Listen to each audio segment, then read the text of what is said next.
Greeting বাংলার mega debate সোজা সপ্তাহে আপনাদের প্রত্যেককে স্বাগত। কবিগুরু বলেছিলেন, দুঃখেরে দেখেছি নিত্য, পাপেরে দেখেছি নানা ছলে। পাপ পুণ্যের হিসেব কষতে আমরা সবাই ভালোবাসি, কারণ আমরা মনে করি এই হিসেবেই লুকিয়ে আছে মুক্তির উপায়।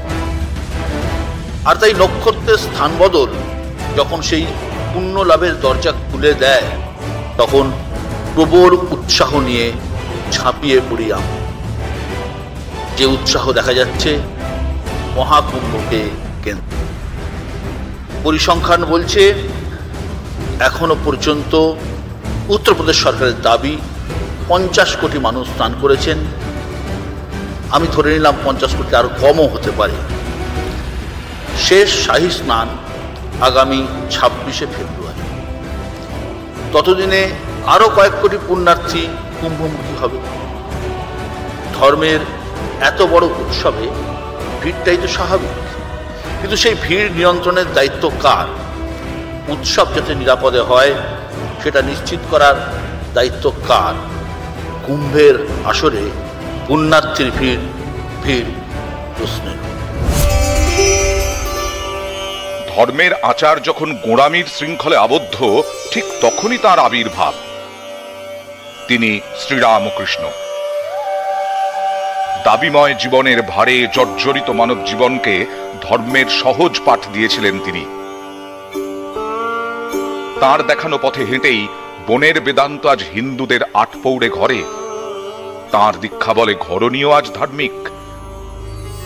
শ্রীরামকৃষ্ণ বা তার যুগপুরুষ শিষ্য আজ পুণ্য লাভের আশায় প্রাণ তুচ্ছ করে দেওয়াই উৎসাহ দেখলে কি বলতেন জানা নেই।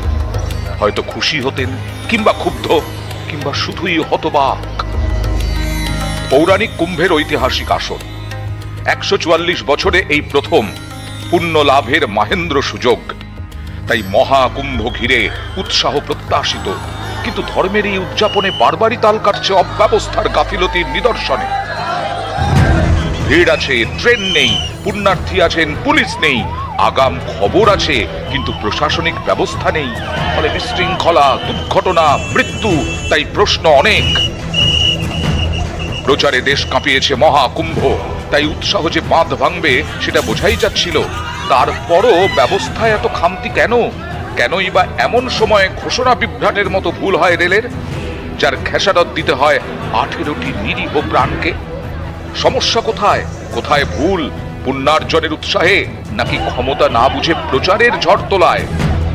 এ প্রশ্ন ঘুরপাক খাচ্ছে ত্রিবেণীর তীরে। সত্যি প্রশ্ন ঘুরপাক খাচ্ছে। কথায় আছে, সব কিছু ঠিকঠাক যদি চলে তাহলে চর্চা হয় না, কিন্তু বেঠিক হলেই প্রশ্নটা ওঠে। কোটি কোটি মানুষ যেখানে কুম্ভমুখী, সেখানে একটা দুটো ঘটনা ঘটতেই পারে, কিন্তু সেই ঘটনা আটকানোই তো প্রশাসনের চ্যালেঞ্জ। এর জন্যই তো এত পরিকল্পনা, এত খরচ। সব জেনেও কেন প্রস্তুত হওয়া গেল না? কেন প্রস্তুত হতে পারল না উত্তরপ্রদেশ সরকার বা ভারতীয় রেল? কেন আটকানো গেল না মৃত্যু? কুম্ভের এই মহাযজ্ঞের বাকি দিনগুলো তো কি অব্যবস্থাই সঙ্গী হবে পুণ্যার্থীদের? এইসব প্রশ্নের উত্তরই খুঁজবো আমরা আজ সোজা সাপটা মেগা ডিবেটে। আমাদের আজকের মোশন, পুণ্য লাভের স্বপ্নে খোলাম কুচি প্রাণ, মহাকুম্ভের আসরে গাফিলতির অবাক স্নান। এ নিয়ে বলার জন্য আজ আমাদের সঙ্গে যারা আছেন অনেকেই রয়েছেন, এক এক করে মঞ্চে ডাকবো। আমি প্রথমেই ডেকে নেব রাজনৈতিক বিশ্লেষক শিবাজি প্রতিম বসুকে শিবাজিদার বক্তব্য পেশ করার জন্য। বক্তারা প্রত্যেকে 4 মিনিট করে সময় পাবেন তাদের বক্তব্য পেশ করার জন্য। শিবাজিদা।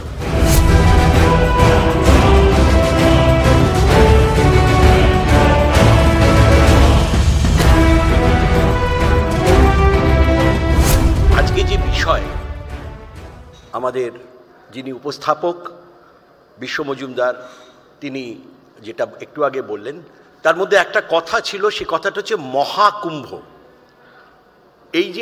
এই যে প্রিফিক্স, যাকে ইংরেজিতে বলে মহা আমি মহা কথাটার ওপরে একটুখানি আপনাদের নজর টান করার চেষ্টা করছি।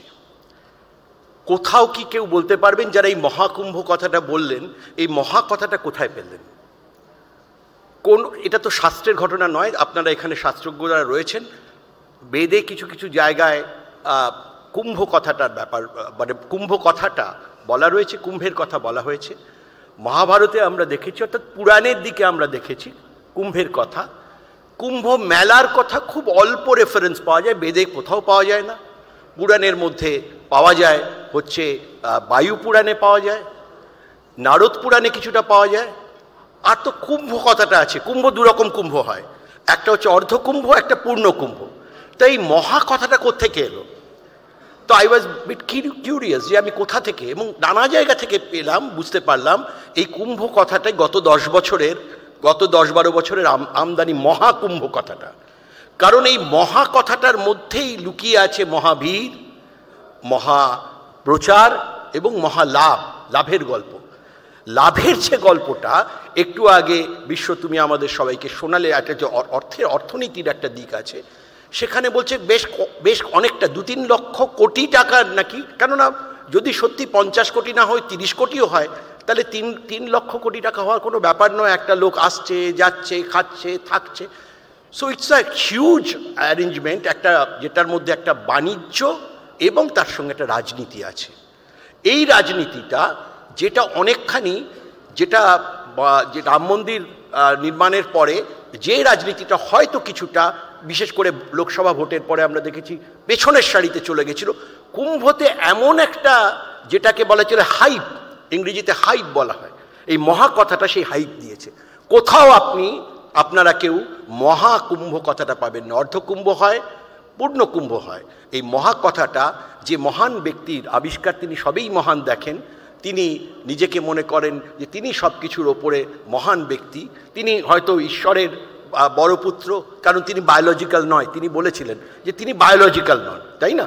আমি সরাসরি বলছি, আমাদের প্রধানমন্ত্রী শ্রী নরেন্দ্র মোদী, তিনি এমন একটা নিজেকে ভাবেন একটা বড় একটা মেগা একটা ইমেজের মানুষ, তিনি সব কিছুতেই মহা, তাই এই কুম্ভকেও তিনি মহাকুম্ভে অভিধা দিলেন।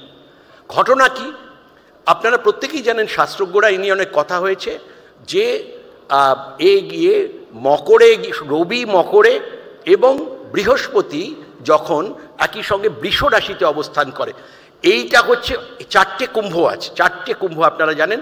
অমৃত কুম্ভের জায়গাটা তৈরি হয়েছিল, যেটা আমাদের পুরাণ অনুযায়ী যে দেবতা এবং অসুরদের মধ্যে যে মন্থন হয়েছিল, সমুদ্র মন্থন হয়েছিল, যেখানে মন্দার পর্বতকে ঘিরে যে টানাটানি হয়েছিল, বাসুকি সেখানে সাপকে দড়ি হিসেবে ব্যবহার করা হয়েছিল, এবং সেখান থেকে মথিত হয়েছিল অমৃত, এবং সেই অমৃত এবং সেই তার বিষটি খেয়ে শিব তিনি নীলকণ্ঠ হয়েছিলেন, তিনি গলায় বিষ ধারণ করেছিলেন।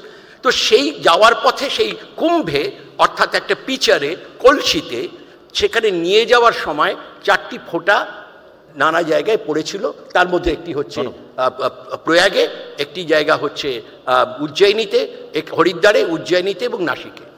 কিন্তু আরেকটি জায়গা আছে, দক্ষিণ ভারতের লোকেরা আসেন না এখানে। কারা আসেন? উত্তর ভারতের লোকেরা আসেন। দক্ষিণ ভারতে যেতে গেলে কুম্ভকোণমে যেতে হবে, তামিলনাড়ু, যেখানেও কিন্তু একটা 12 বছর পরে মহামহম 12 বছর পরে এটা হয়।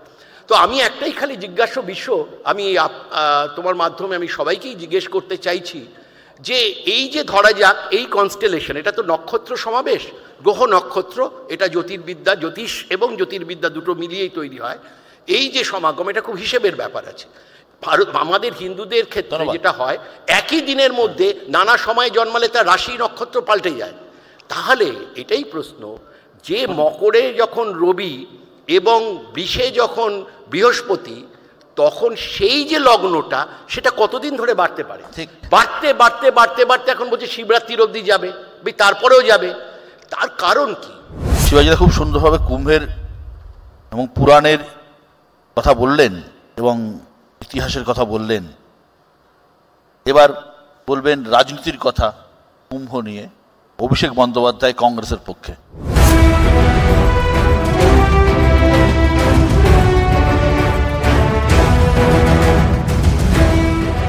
কুম্ভ নিয়ে শিবাজিদা খুব সুন্দর একটা জ্যোতিষচর্চা এবং বাস্তবের মেলবন্ধন করলেন, কিন্তু মোটের ওপর কুম্ভটা অমৃত লাভের আশায়।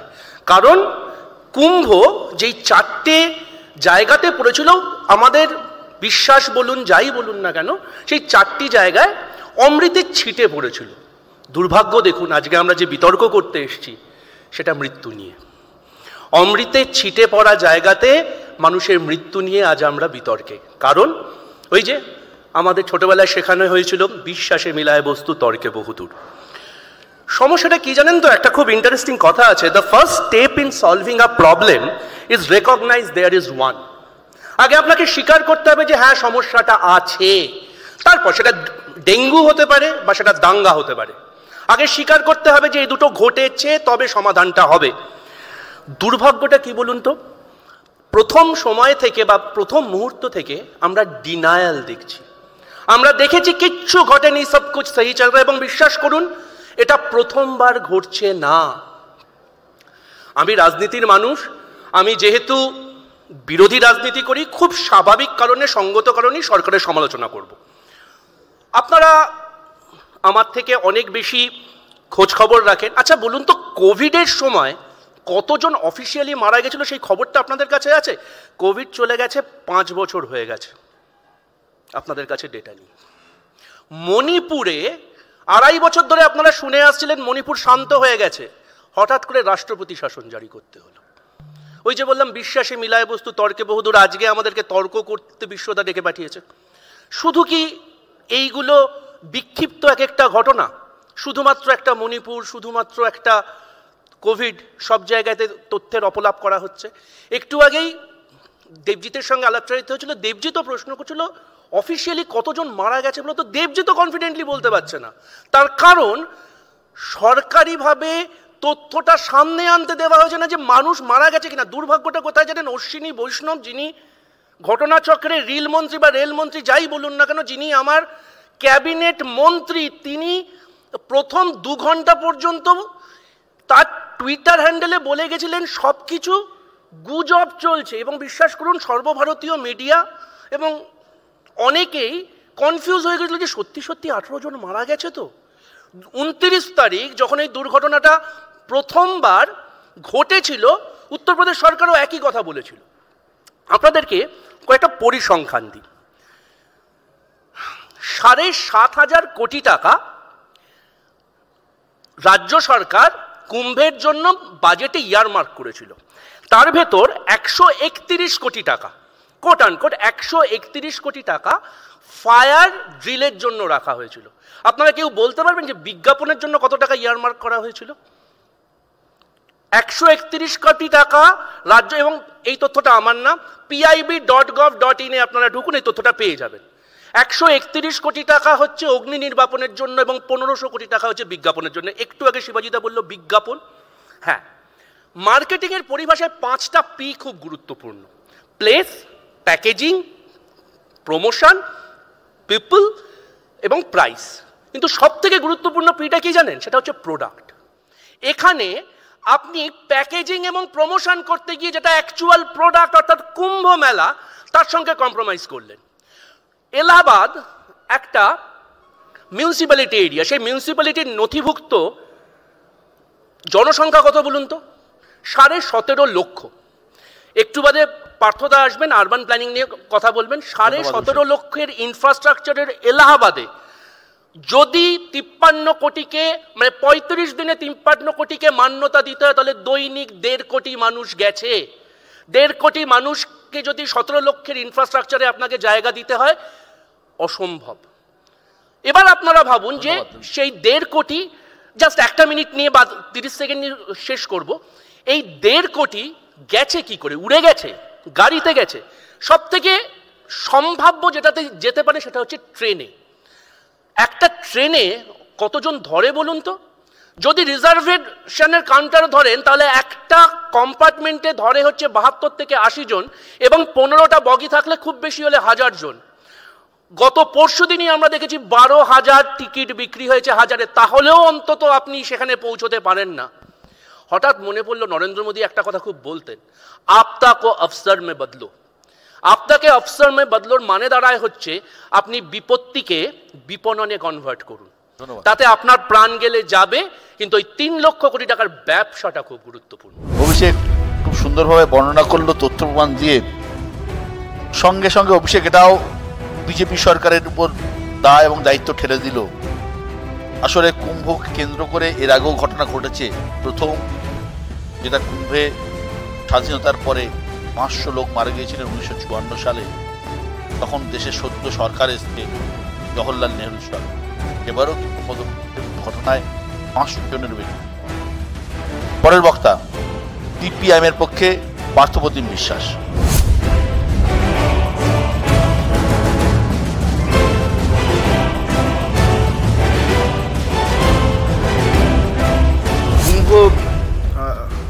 নিয়ে আলোচনার সময় আমি অন্তত বাংলার মানুষকে দুর্গাপুজোর একটা অভিজ্ঞতা শেয়ার করতে চাই। বছর 10 আগের কথা, 2015 সাল সম্ভবত। পুজোর প্রায় 6 মাস আগে থেকে একটা বড় বিজ্ঞাপন ছিল যে এত বড় সত্যি, এই এত বড় সত্যিটা কেউ বুঝে উঠতে পারছিল না সেটা কি। পরবর্তীকালে যত পুজো এগোয় দেখা গেল যে আসলে একটা বিরাট দুর্গা প্রতিমা প্রায় 6 তলা বাড়ি সমান কলকাতায় হবে, এবং সেটা দেখার জন্যে মানুষ একদম পুরো ভেঙে শহরতলি চলে এসেছিল। অবস্থাটা এরকমই যে ষষ্ঠীর দিন একটা পুজো মণ্ডপ সিল করে দিতে হয়েছিল, যে এত ভিড়, যে ওপরে মেট্রোতে, মাটির তলার মেট্রোতে ভিড়, ওপরের রাস্তায় ভিড়, এন্টায়ার সাউথ ক্যালকাটায়। ওটা যদি চলতো ওই ভিড়টা আর কিছুক্ষণের মধ্যে এই কলকাতা শহরে একটা বড় স্ট্যাম্পেড হতো। পুলিশ প্রশাসন বুঝতে পেরেছিলেন যে আসলে বিপদটা এখানে। ফলে যে বিপদ কলকাতা সেদিন বুঝতে পেরেছিল, কারণ ধারণ ক্ষমতাকে ছাপিয়ে গিয়ে যদি ভিড় হয় তাহলে যে বিপদ প্রয়াগরাজেও হতে পারে কুম্ভ মেলা, সেটা হচ্ছে এবার তার প্রমাণ। সেবার বিজ্ঞাপন দিয়েছিল ভিড়ের একটা সিমেন্ট কোম্পানি, এবার বিজ্ঞাপন দিচ্ছে যে ভারতবর্ষের ডবল ইঞ্জিন সরকার। ফলে বুঝতেই পারছেন যে ভিড় যেভাবে হয়েছে, ভিড়ের আকর্ষণ সেই অনুযায়ী পরিকাঠামো তৈরি ছিল না। আমাদের দেশে আপনারা যদি স্বাধীনতার পর দেখেন, পদপৃষ্ঠ হয়ে মারা যাওয়া মানুষের 79% মানুষ তারা হচ্ছে ধর্মীয় অনুষ্ঠানের ভিড়ে মারা গেছে। ফলে ভারতবর্ষে নির্বাচিত যে কোনো দলের, যে কোনো রঙের, যে কোনো মতের সরকার যদি থাকেন, তাদের প্রথম কাজ, ভারতবর্ষে যদি সত্যি ধর্মপ্রাণ মানুষ থাকেন, ধর্মীয় আবেগ থাকে, ধর্মাচরণ থাকে, তাহলে ধর্মাচরণের নিরাপদ পরিকাঠামো সেটাকে এনশিওর করাটাই সরকারের কাজ। ফলে বলতে দ্বিধা নেই যে কুম্ভর যে অভিজ্ঞতা, তাতে হচ্ছে সরকার, ডবল ইঞ্জিনের সরকার, কেন্দ্র বা রাজ্য উভয় ক্ষেত্রেই নিদারুণভাবে ব্যর্থ হয়েছে এবারের কুম্ভ অর্গানাইজ করার ক্ষেত্রে। ফলে এটা এই কারণের জন্য বলছি, এবার ভিড়েরও বিভিন্ন রকম চরিত্র আছে। আপনারা জানেন বইমেলার ভিড়, রথযাত্রার ভিড়, রেল স্টেশনের ভিড়, গঙ্গাসাগরের ভিড়। এই চরিত্র অনুযায়ী আসলে ক্রাউড ম্যানেজমেন্টটা করতে হয়। দুর্ভাগ্য যে আমাদের দেশে এই সাবজেক্টটা হচ্ছে যে সবচেয়ে অবহেলিত একটা subject, which is called crowd management. ফলে ভিড়ের ঘনত্ব কত সেই অনুযায়ী হচ্ছে যে ঠিক হয়। যেমন আমরা এই ঘরে যারা সভা করছি, এখানে যদি কখনো মনে হয় যে 5000 লোক ঢুকবে, ইম্পসিবল, এখানেই স্ট্যাম্পেড হবে। ফলে প্রশ্নটা হচ্ছে যে তাহলে ধারণ ক্ষমতা অনুযায়ী আপনাকে ঠিক করতে হবে যে আপনি মেলায় কত লোককে নিরাপদে রাখতে পারবেন, আপনি রেল স্টেশনে কত লোককে রাখতে পারবেন, আপনি এসকেলেটারে কতজনকে উঠতে দিতে পারবেন, আপনি ট্রেনে কতজনকে চড়তে দিতে পারবেন। এই সহজ সত্যটা যদি ভুলে যায় সরকারের এটাই কাজ, টু গভর্ন দ্য কি বলবো যে কান্ট্রি, এটা হচ্ছে যে দেশের সরকারের কাজ। ফলে এখানে যেটা দেখতে পেলাম আমাদের সবচেয়ে বড় বিড়ম্বনার জায়গা, এবার বলা হলো artificial intelligence enabled security system আমাদের কুম্ভ মেলায় হবে। বিশ্বমানের মেলা, বিশ্বের সবচেয়ে বড় মেলা। কার্যত আমরা মৌনী অমাবস্যার দিন রাত্রে যা দেখতে পেলাম, যে যদি সত্যিই সেই artificial intelligence enabled security system থাকে, যা দিয়ে আপনি কন্ট্রোল রুমে বসে ভিড়ের ঘনত্ব মাপতে পারছেন, ঘন্টায় ঘন্টায় মাপতে পারেন, ফলে ভিড় আচমকা বেড়ে গেল, এটা হয় না, ধারাবাহিকতা রেখে বাড়ে। তাহলে ভিড়ের বাড়া, ভিড়ের কমা আপনি কন্ট্রোল রুমে বসে দেখতে পাচ্ছেন, আপনি রেল স্টেশনে নয়াদিল্লিতেও দেখতে পাচ্ছেন, মেলাতেও দেখতে পাচ্ছেন। দেখার পর কি করছেন সেটাই তো মুশকিল, যে প্রশাসন অ্যাক্ট করতে পারছে না। তাহলে প্রশাসন যদি অ্যাক্ট করতে না পারে, হাজার প্রযুক্তি থাকলেও আপনি সেই প্রযুক্তির ব্যবহার ঘটাতে পারবেন না। দ্যাট ইজ দ্য ট্র্যাজেডি ভারতবর্ষে। ফলে আজকের এর দায় কাকে নিতে হবে? সরকারকে। সরকার মেলার ডাক দিয়েছিলেন, সফল হলে হাততালি সবচেয়ে বেশি তারা পেতেন। আজকের যখন ব্যর্থ হচ্ছেন বহু ক্ষেত্রে, তাহলে সমালোচনা সহ্য করতে হবে। আজকের যখন সেই সমালোচনা তাদের দিকে আসছে, এবার তারা আসলে এবার এই দায় খালনের চেষ্টা করছেন বারবার। প্রথমত হচ্ছে মৃত্যু চাপার চেষ্টা করেছেন, আমার আগে বললেন। মৌনী অমাবস্যার রাতে 30 জন মারা গেলেন, সেটা ডিক্লেয়ার করতে 18 ঘন্টা লাগলো। নয়াদিল্লি রেল স্টেশনে মারা গেলেন 18 জন, ডিক্লেয়ার করতে 12 ঘন্টা লাগলো। দোষ চাপানো হচ্ছে যে কখনো পুলিশ, কখনো স্থানীয় লোক, কখনো মানুষের ঘাড়ে। আমি তো এও দেখলাম যে মানুষ কেন শিক্ষিত হয় না মেলায় আসার সময়। মন্ত্রীরা বলছেন, উত্তরপ্রদেশের এক মন্ত্রী বললেন যে এত বড় মেলায় এরকম ছোটোখাটো ঘটনা হয়েই থাকে। ইফ দ্যাট ইজ সো, তাহলে বিপর্যয় পরিণতি প্রবণতা বাড়বে, বই কমবে না। এখানটাই হচ্ছে যে আমাদের সবচেয়ে, আমি জানি না এটা শিক্ষা নিচ্ছেন কিনা। আসলে এই মেলা তো শুধু মেলায় আবদ্ধ নয়, মেলার সাথে রাজনীতিও আছে। বিশ্ব বলছিলেন, যদি ধরেও নি তর্কের খাতিরে 40 কোটি মানুষই মেলায় গেছেন, আমি ধরে নিচ্ছি এই কথাগুলো হচ্ছে গুজব, যে রিক্সা ভাড়া 1000 টাকা দিয়ে চড়তে হয়েছে। 5000 টাকাও যদি গড়ে খরচ করেন প্রত্যেকে, 2 লক্ষ কোটি টাকার কেনা বেচা হয়। তাহলে এই যে রিলিজিয়াস ট্যুরিজম, এটা যখন প্রমোটেড হচ্ছে, করছেন করুন, কোনো অসুবিধা নেই, যদি মনে করেন ইকোনমি গ্রো করাবেন। কিন্তু যারা আসছেন তাদের মেলায় সুরক্ষা এবং তাদের পরিকাঠামো, সেটাকে ইগনোর করে কখনো এই ট্যুরিজম, এই ইকোনমি গ্রো করতে পারে না, পৃথিবীর কোথাও করেনি। পুণ্যরবের স্বপ্নে খোলাম কুচি প্রাণ, মহাকুম্ভের আসরে গাফিলতির অবাক স্নান। পরের বক্তা ডক্টর রোহিণী ধর্মপাল, অধ্যাপিকা, রামকৃষ্ণ সারদা মিশন, বিবেকানন্দ বিদ্যাভবন।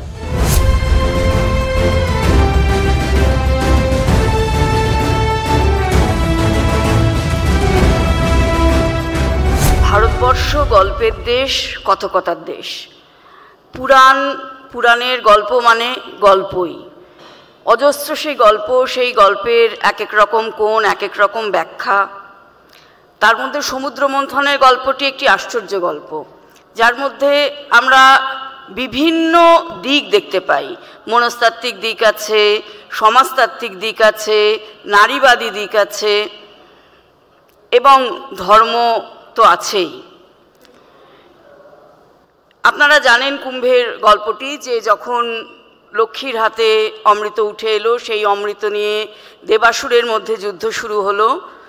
সেই অমৃত যাতে অসুরদের হাতে না পড়ে, অর্থাৎ অশুভ শক্তির হাতে না পড়ে, তার জন্যে বিষ্ণু সেই অমৃত ভাগ করার ভার নিলেন।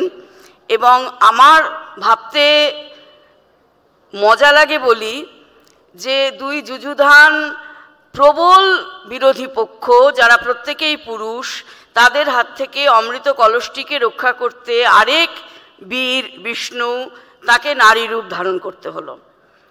এবং সেই অমৃত সামলাতে গিয়ে তিনি 4টি ফোঁটা ফেললেন। আমরা এখন সর্বত্র মিসেস সিনেমাটির গল্প নিয়ে আলোচনা দেখছি, যেখানে শিলে বাটা আর মিক্সিতে বাটা নিয়ে ধুন্ধুমার হয়ে যাচ্ছে বাড়িতে। এখানে অমৃতের মতন মহার্ঘ 4টে বিন্দু সেই নারীরূপী বিষ্ণু ফেললেন, এবং সেই 4টি স্থান ধর্মস্থানে পরিণত হলো। ধর্মস্থান মানে কি?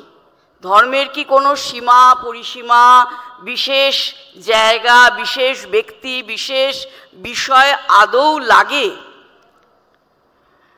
ধর্ম তো সর্বত্র। যদি আমরা আমাদের উপনিষদ দেখি, উপনিষদ বলছেন সবার মধ্যেই তিনি আছেন, সবার মধ্যেই ধর্ম আছে। যদি মহাভারত পড়ি, মহাভারতে আছে যে প্রকৃত স্নান হলো মানস স্নান। একেবারে স্নানের উল্লেখ করেই বলা আছে, যেহেতু কুম্ভ স্নানই, তাই আমি এই কথাটা বললাম যে প্রত্যেক নদীর জলই সরস্বতী নদীর জল, প্রত্যেক পাথরই ঈশ্বর, এবং মানস স্নান হচ্ছে প্রকৃত স্নান। তাহলে কেন আদৌ কোথাও যাওয়ার দরকার আছে?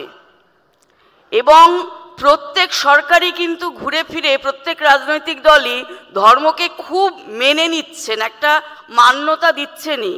কারণ ধর্ম প্রত্যেক সরকারের হাতেই একটি হাতিয়ার, যাকে মাধ্যম করে সাধারণ, অতি সাধারণ মানুষদের নিয়ে বাজার তৈরি করা যায়।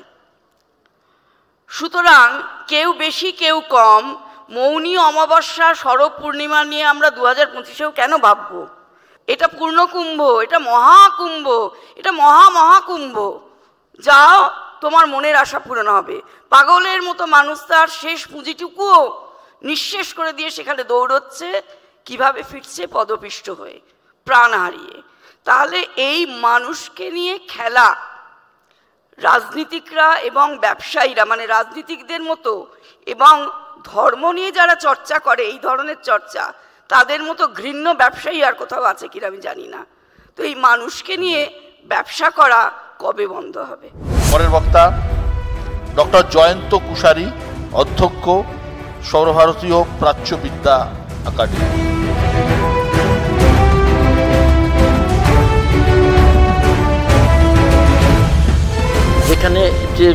এখানে বাক্যটা দেওয়া হয়েছে যে পুণ্য লাভের স্বপ্নে, এবং শেষ করা হয়েছে একটা নোট অফ এক্সক্ল্যামেশন দিয়ে।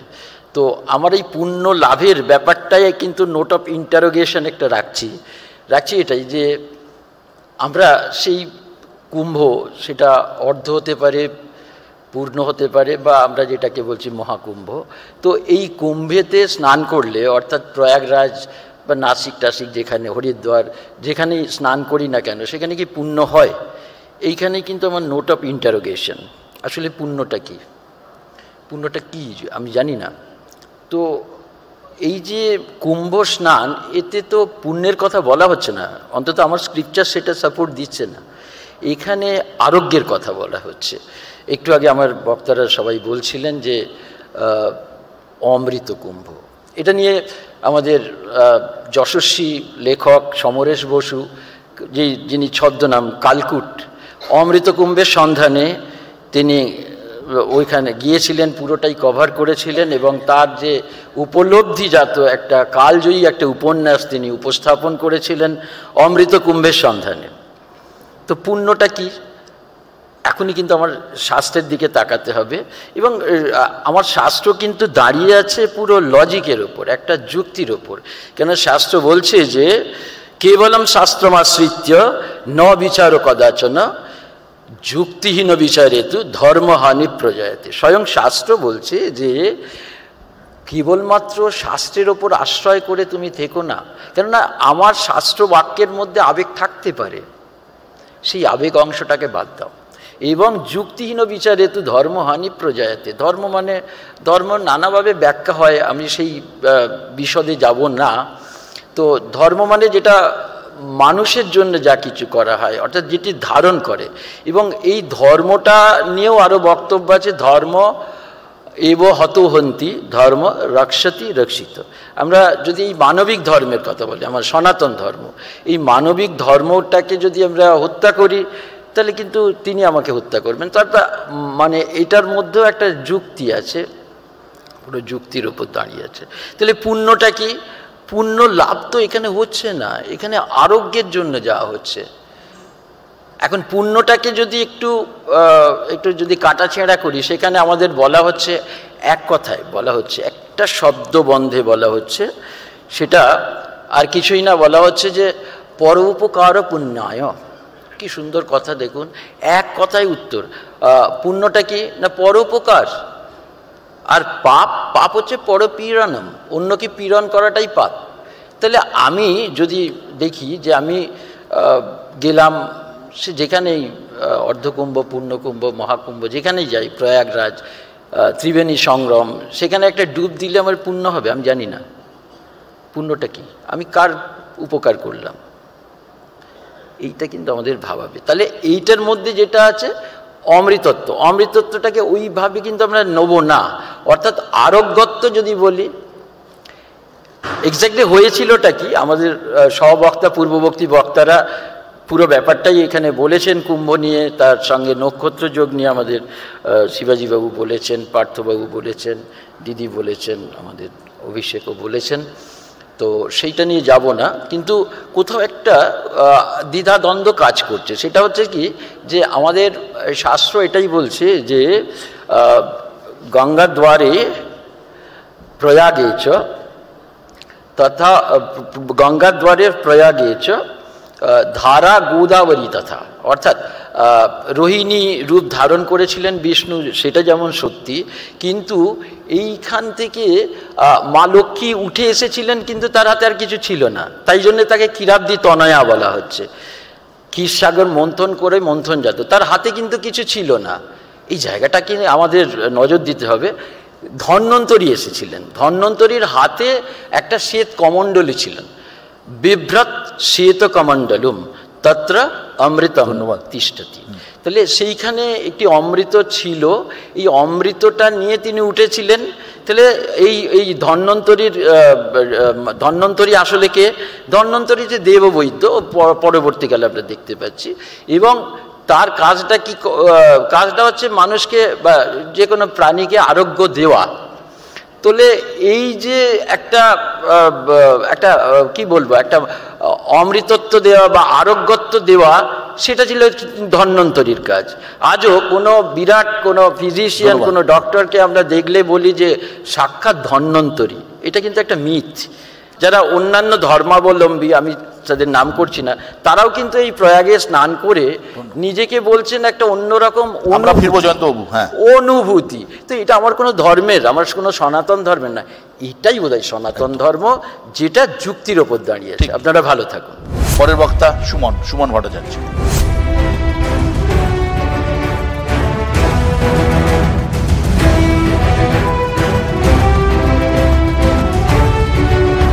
ধর্ম নিয়ে কেউ ব্যবসা করবেন বলে আমি মানুষের বিপদকে উপেক্ষা করব? প্রশ্নটা ছিল ডাক্তার অশোক গুপ্তর। সিনেমাটার নাম গণশত্রু, 1990 সালে সত্যজিৎ রায় বানিয়েছিলেন। সত্যজিৎ রায় আবার সিনেমাটা নিয়েছিলেন an enemy of the people, ইবসেনের বিখ্যাত নাটক থেকে। আমি কেন এইটা দিয়ে শুরু করলাম? কারণ যখন কুম্ভের জলে ব্যাকটেরিয়া রয়েছে, এই কেন্দ্রীয় সরকারি রিপোর্টকে সেই রাজ্যের মুখ্যমন্ত্রী উপেক্ষা করেন, তখন আমার গণশত্রু সিনেমাটার কথাই মনে পড়বে। অশোক গুপ্তর সামনে থেকে এরকম, যেমন আমি মাইকে বলছি, মাইকটা কেড়ে নিয়েছিলেন তার নিজের দাদা নিশীথ গুপ্ত। ইবসেনের নাটকেও তাই। ইবসেন নাটকটা যখন লিখছেন, তখন ইউরোপে দক্ষিণপন্থী রাজনীতির উত্থান ঘটছে, আর দক্ষিণপন্থী সেই রাজনীতির উত্থান ধর্মকে ব্যবহার করে ব্যবসা করতে চাইছে। সত্যজিতের গণশত্রু নাটকেরও প্রেক্ষাপট একই। চণ্ডীপুর নামে একটা জায়গায় মন্দিরের চরণামৃততে ব্যাকটেরিয়া পাওয়া গেছে, কিন্তু সেই রিপোর্টকে চেপে দিতে চাইছেন তার নিজের দাদা রাজনীতিক নিশীথ গুপ্ত। আমি এই উদাহরণটা দিয়ে শুরু করলাম এই কারণে যে আমরা তো আসলে, যেটা রোহিণীদি বলেছেন বা জয়ন্তবাবু বলেছেন, আমরা কি আসলে ধর্ম নিয়ে আলোচনা করছি? আমরা তো আসলে ধর্ম নিয়ে যে ব্যবসাটা দুর্ভাগ্যজনকভাবে যোগী আদিত্যনাথ যত কথা বলছেন যে কত লক্ষ কোটি টাকার ব্যবসা হয়েছে, ততবার বলছেন না কত লোক মারা গিয়েছে। রোহিণীদি বলেছেন বলে আমি একটা উল্লেখ করবার চেষ্টা করি। আমি বিজেপির এই দ্বিচারিতাটা বুঝতে পারি না। একদিকে নরেন্দ্র মোদী এলন মাস্কের সঙ্গে দেখা করবেন, যার 13 জন সন্তানের কতজন মা এবং সব মা বিবাহিত কিনা সেটাই কেউ জানে না। আবার দেশে ফিরে যোগী আদিত্যনাথ বলবেন যে সবাইকে সংস্কারী হতে হবে। এই যে দুটো মানে নরেন্দ্র মোদী এলন মাস্ককে চান না যোগী আদিত্যনাথকে চান, এবং তাও যেটা রোহিণীদি বলেছেন 2025-এ দাঁড়িয়ে, সেটা আমি সত্যি বুঝতে পারি না। এই সিদ্ধান্তটা বিজেপি বা গেরুয়া শিবিরকেই নিতে হবে, এবং যতক্ষণ না নিতে পারছেন ততক্ষণ আমরা মৃত্যু মিছিলও দেখব।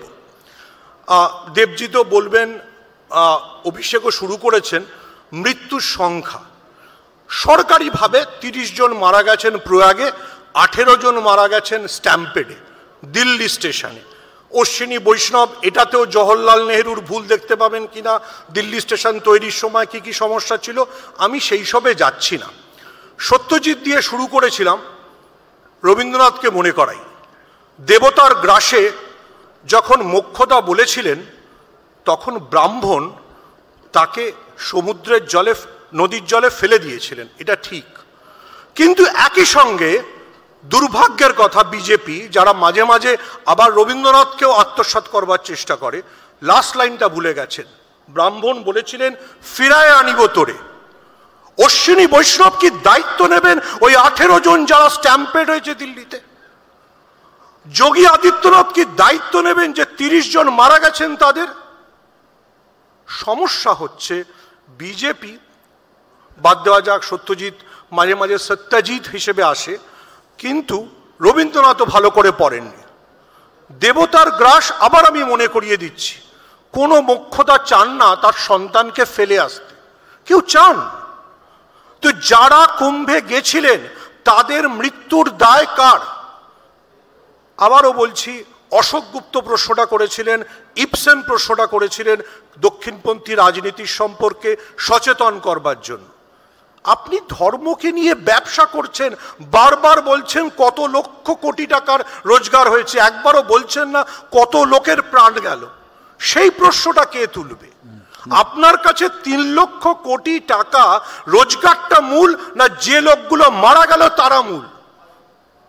আপনার কাছে যেদিন যোগী আদিত্যনাথ বুকে হাত রেখে বলতে পারবেন ফিরায় আনিব তোরে, সেদিন যোগী আদিত্যনাথ যেন কুম্ভের সাফল্য দাবি করেন। তার আগে ওনার কুম্ভের সাফল্য কিসের? যাদেরকে উনি জলে বিসর্জন দিয়েছেন, যারা মারা গেছেন, তাদের মৃত্যুর দায় কার? সুমন সত্যি জ্বালাময়ী বক্তব্য রাখলো। পরের বক্তা বিজেপির পক্ষে দেবজিৎ সরকার।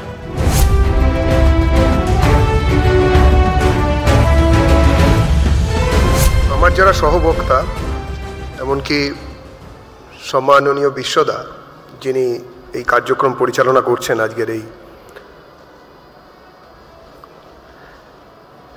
কেউই বোধহয় মৌনী অমাবস্যার দিন কুম্ভেতে ছিলেন না। ছিলেন কেউ না? আমি সেই সৌভাগ্যবান যারা তাদের মধ্যে একজন, যিনি কিনা যে সময়ের এই দুঃখজনক 30 জনের মৃত্যু হয় তার থেকে 70টা পিলার পরে 12 কিলোমিটার ধরে একটা স্নানের ঘাট হয়েছিল, 12 কিলোমিটার। তার 70টা পিলার পরে প্রায় একই সময়ে আমি স্নান করেছি। দেখুন, কুম্ভ স্নান যে জিনিসটা সবাই বললেন, এবং সরাসরি বিজেপি পার্টি এবং যোগী আদিত্যনাথ, তার সরকার, উত্তরপ্রদেশ সরকার, এমনকি আমাদের যশস্বী প্রধানমন্ত্রী শ্রী নরেন্দ্র মোদীকেও ছাড় দিলেন না। কিন্তু একটা কথা দর্শকদের সামনে তো বলতেই হবে, নইলে আমার পক্ষ থেকে ওই একই মিথ্যাচরণে আমি সামিল হয়ে যাব। বিজেপি সরকারিভাবে বা বিজেপির সরকার, এমনকি উত্তরপ্রদেশ সরকার এই পূর্ণ কুম্ভের ব্যবস্থার নিয়ামক ছিলেন না, আহ্বায়ক ছিলেন না। একথা ঠিক যে আখাড়া পরিষদ, 13টি আখাড়ার যে সমন্বয় এবং আরও বিভিন্ন তাদের মধ্যে থাকা বিভিন্ন ছোট ছোট হিন্দু যেসব সংগঠন, তারা এই কুম্ভের আয়োজন করে থাকেন এবং আখাড়া পরিষদ সম্মিলিতভাবে এই আয়োজন করেছিলেন। স্নান বিষয়টা নিয়ে অনেকে বললেন, আমি আশা করেছিলাম মাননীয়া রোহিণী দেবী কিংবা জয়ন্তবাবু যিনি রয়েছেন, জয়ন্ত কুশারি আমাদের অগ্রজ, তো তারা নিশ্চয়ই বলবেন। আমি শাস্ত্রজ্ঞ নই, আমার যেটা ধারণা সেটা বোধহয় দেখবেন কুম্ভ স্নানের সঙ্গে পাপ পুণ্যের কোনো বিষয় সেটা বোধহয় খুব একটা ছিল না। স্নাতক শব্দটা যে স্নানের থেকে এসেছে, আমরা জানি স্নাতক হই আমরা প্রত্যেক 12 বছর অন্তর, যখন কিনা বৃহস্পতি, চন্দ্র এবং পৃথিবী একই একটি নির্দিষ্ট সরলরেখায় আসবে এবং তার সঙ্গে যখন আরও 2-3টি রেখা, মানে 2-3টি গ্রহ একই সঙ্গে একই জায়গায় আসবে, মোটামুটি সেই সময় 144 বছর পরে সেই অবস্থান হলে তবেই সেটা মহাকুম্ভ, এমনিতে কুম্ভ, অর্ধকুম্ভ ইত্যাদি বিভিন্ন ব্যবস্থা আছে আমাদের। মুশকিলটা হচ্ছে যে এই বাংলায়, ভারতবর্ষের বহু জায়গাতে তো বটেই, এই বাংলায় একটাই মুশকিল, এখানে হিন্দু বিরোধিতাই হচ্ছে সেকুলারিজম। আমি কত হিন্দু হয়েও হিন্দু বিরোধিতা করতে পারি, বা হিন্দু না হয়েও কত বিরোধিতা করতে পারি, এবং ধর্মকে কথায় কথায় ব্যবসা ইত্যাদি বলতে পারি। বিভিন্ন জায়গায় যাজন, যোজন, যাজনিক কর্মকে আমরা একটা পারফর্মিং আর্টকে সেই জায়গায় প্রতিস্থাপিত করে, যাজনিক কর্ম করে যদি কেউ পয়সা নেন সেটা খারাপ, পারফর্মিং আর্ট করলে সেটা কিন্তু খুব ভালো, এই জিনিসটাকে সেখান থেকে পয়সা নিলে সেটা খারাপ নয়, এই জিনিসকে আস্তে আস্তে প্রতিষ্ঠা দেওয়া চলছে এই বাঙালি সমাজে। আমরা সেটা ভালো বা মন্দ সেই জায়গায় যাব না, কিন্তু যারা এখানে রাজনৈতিকভাবে আমার সমালোচনা করলেন। এরপরে স্নেহাশিস দা বলবেন, তিনি আমার পরবর্তী বক্তা, তিনি কি বলবেন এখন থেকে আমি বলতে পারবো না। অভিষেকবাবু বলেছেন কংগ্রেসের তরফ থেকে যে এত লোক মারা গেল, সত্যি তো কি অব্যবস্থা, কি অব্যবস্থা। মৃত্যু সবসময় দুর্ভাগ্যজনক। পরিস্থিতির মধ্যে আমি ছিলাম, আমি দেখেছি কি অদ্ভুত তৎপরতার সঙ্গে উত্তরপ্রদেশের পুলিশ প্রশাসন সব কিছু করেছেন। আপনারা টিভিতে দেখেছেন, আমি সামনে দাঁড়িয়ে দেখেছি। হতে পারে ওইখানে আমি বিজেপির কর্মী হিসেবে হয়তো এই জিনিসকে আমি চাপা দেব, এটা স্বাভাবিক হলেও হতে পারে, কিন্তু আমি বলছি যে আমি যা দেখেছি সেই তৎপরতা কোথাও দেখিনি এই রাজ্যে। প্রসঙ্গে আসার আগে আমাকে একটু সময় দেবেন, কেননা আজকের এই বিতর্ক সভায় আমি অভিমন্যু, বাকিরা তো বলছেন। 1954 সদ্য স্বাধীন ভারতবর্ষ, সাহেবরা চলে গেছেন, জওহরলাল নেহেরু প্রধানমন্ত্রী, এবং কুম্ভ মেলার আয়োজন হচ্ছে এই প্রয়াগরাজে মৌনী অমাবস্যা। কেউ বলেন 300 জন মারা গেছিলেন অভিষেকদা, কেউ বলেন 800। গোনার ব্যবস্থা তখনও ছিল, কিন্তু গোনার দায়িত্ব কংগ্রেস সরকার নেননি। 1954 পরে দু একবার এরকম হয়েছে, নাসিকে হয়েছে ইত্যাদি, সর্বত্রই হয়েছে নিশ্চয়ই, আমি একমত যে স্নাতকের সঙ্গে, অর্থাৎ এই যে ইন্টারাকশনস অফ যারা এই ব্যাপারে যারা শাস্ত্রজ্ঞ বা তাদের ইন্টারাকশনসের জায়গায় সাধারণ মানুষ, সাধারণত সাধু সন্ত ইত্যাদি যারা রয়েছেন তারাই করবেন, সেখানে গিয়ে স্নাতক হবেন, স্নান করবেন, কিন্তু সেখানে সাধারণ মানুষ গিয়ে কোন পুণ্য করতে যাচ্ছেন এবং পুণ্য কতটা হচ্ছে সেটা নিয়ে আমি জানি না। 2013-এ 36 জন, কংগ্রেসের জমানা, এই ফেব্রুয়ারি মাস 10ই ফেব্রুয়ারি, কেউ গোনেনি 36 জন, এখন আপ তক 30 এখনো পর্যন্ত সরকারি হিসেব। আর যারা এখানে দাঁড়িয়ে আমাদের বিরোধিতা করছেন, আসলে মুশকিল কি জানেন তো, যোগী আদিত্যনাথ মুখ্যমন্ত্রী, অজয় সিং বিস্ট যদি মুখ্যমন্ত্রীর নাম হতো, অঙ্কের স্নাতক অজয় সিং বিস্ট যদি হতো, তাহলে কিন্তু এত বেশি বিরোধিতা হয়তো হতো না। কিন্তু লোকটা যে যোগী হয়ে গিয়েছে, অঙ্কের স্নাতক হওয়ার পরেও তিনি যোগী হয়েছেন, গেরুয়া নিয়েছেন, সত্যিই তো হিন্দুত্বকে আক্রমণ করাটাই তো সেকুলারিজম। কখনো তো কেউ বলতে পারেন না, গত বছর হজেতে 16 জন মারা গেছেন, কেউ তো এখানে বসে কোনো প্রতিবাদ করেননি। দই চিড়ের মেলায়, অর্থাৎ দণ্ডোৎসব, দণ্ড মহোৎসব যেটা পানিহাটিতে হয়েছে, সেখানে বলা হয়েছিল 2 লক্ষ লোকের আসার কথা ছিল, 10 লক্ষ লোক এসে গেছে, কি করে যে মারা গেল আমরা তো জানি না। এই যে অমৃত কুম্ভের সন্ধান ইত্যাদি কালকুট লিখেছিলেন, এবং তার আগেও আরও ওই 2003-তে অভিষেকদা এখানে বসে লেখার কারোর হিম্মত হয়নি।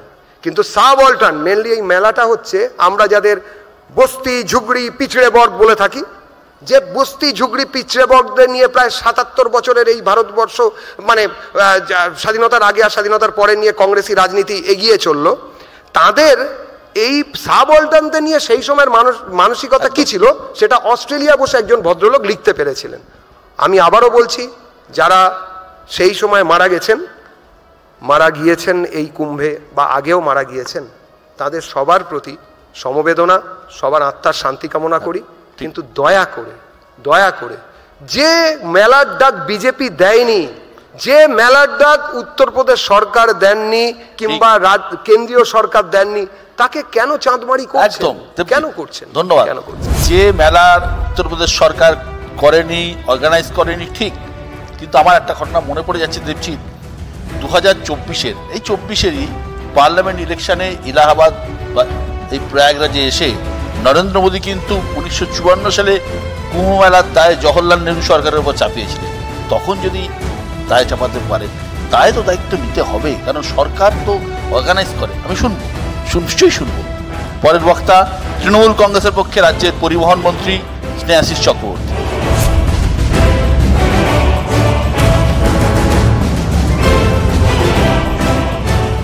যে কোনো ধর্মের দুটো দিক থাকে, একটা তার দর্শনের দিক, তার ফিলোসফি, আর একটা হচ্ছে তার প্রয়োগের দিক। যখনই ধর্মকে এই দর্শনের দিক থেকে সরিয়ে নিয়ে এসে সমাজে প্রয়োগ করার চেষ্টা হয়েছে, তখনই সেই ধর্ম সমাজের কাছে বিষময় হয়ে উঠেছে। ভারতবর্ষের প্রাক্তন রাষ্ট্রপতি এপিজে আব্দুল কালাম একটা সুন্দর কথা বলেছিলেন, টর্চের আলো যদি পথের উপরে ফেলা হয় তাহলে মানুষ পথ দেখে, কিন্তু টর্চের আলো যদি মানুষের মুখের উপরে ফেলা হয় তাহলে পথ তার কাছে দুর্বোধ্য হয়ে ওঠে। তেমনি ধর্মকে যে অপপ্রয়োগ সমাজের বুকে, সেটা কিন্তু ভীষণভাবে ক্ষতিকারক সমাজের। তাই আমরা দেখেছি যে বারবার ধর্ম যখন সমাজকে বিধ্বস্ত করেছে, তখন মহামানবেরা এসেছেন। কোথাও জেসাস ক্রাইস্ট এসছেন, হজরত মোহাম্মদ এসছেন, চৈতন্য মহাপ্রভু এসছেন, রামকৃষ্ণদেব এসছেন। তারা আবার ধর্মকে তার সঠিক জায়গায় প্রতিস্থাপন করার চেষ্টা করে গেছেন। আবার আমরা ভারতবর্ষে এখন দেখছি সেই ধর্মকে একেবারে রাজনীতির সাথে মিশিয়ে ককটেল তৈরি করে মানুষের মধ্যে প্রয়োগ করার একটা চেষ্টা হচ্ছে। একটা কুম্ভ মেলা বহু বছর পরে পরে হয়, মানুষের একটা অমোঘ আকর্ষণ তো কুম্ভের প্রতি আছেই। সেটাকে একটা বিজ্ঞাপনের মধ্যে নিয়ে এসে একেবারে কেন্দ্রীয় সরকার প্রধানমন্ত্রীর নেতৃত্বে, আজকে 54 সালের পর থেকে 70 বছর অতিক্রান্ত হয়েছে, মিডিয়ার প্রভাব কতটা সমাজে, কত channel, electronics media, print media, social media, মানুষের হাতে হাতে ফোন, সমস্ত খবর প্রতি সেকেন্ডে মানুষের কাছে আসছে। সেই অবস্থার মধ্যে দাঁড়িয়ে হাজার হাজার কোটি টাকা খরচা করে বিজ্ঞাপন করে এই কুম্ভকে কোন হাইপে তুলেছিলেন প্রধানমন্ত্রী? তুললেন, কিন্তু কোনো ব্যবস্থা রাখলেন না, কোনো পরিকল্পনা রাখলেন না। সেই যুগ থেকে তো আজকে প্রযুক্তি কত উন্নত হয়েছে, জানতে পারলেন না কত মানুষ আসবে, কিংবা জানতে পারলেও সেই মবকে কন্ট্রোল করার জন্য কোনো পরিকল্পনা, প্রপার প্ল্যানিং, সেটা কিন্তু উত্তরপ্রদেশ সরকারের ছিল না। তাহলে এই বিপত্তি কিন্তু কোনো মতেই ঘটত না। আমরাও একটা গঙ্গাসাগর মেলা করি, কুম্ভ মেলার মতো এত বড় স্থান নয়, একটা প্রতিকূল অবস্থান, ভৌগোলিক অবস্থানের মধ্যে গঙ্গাসাগর রয়েছে, নদী পেরিয়ে যেতে হয়। সেই গঙ্গাসাগরে বাংলার মুখ্যমন্ত্রী মমতা বন্দ্যোপাধ্যায়ের নেতৃত্বে অনুষ্ঠিত হয়, এত সুষ্ঠুভাবে হয়, কোটির উপরে মানুষ আসে।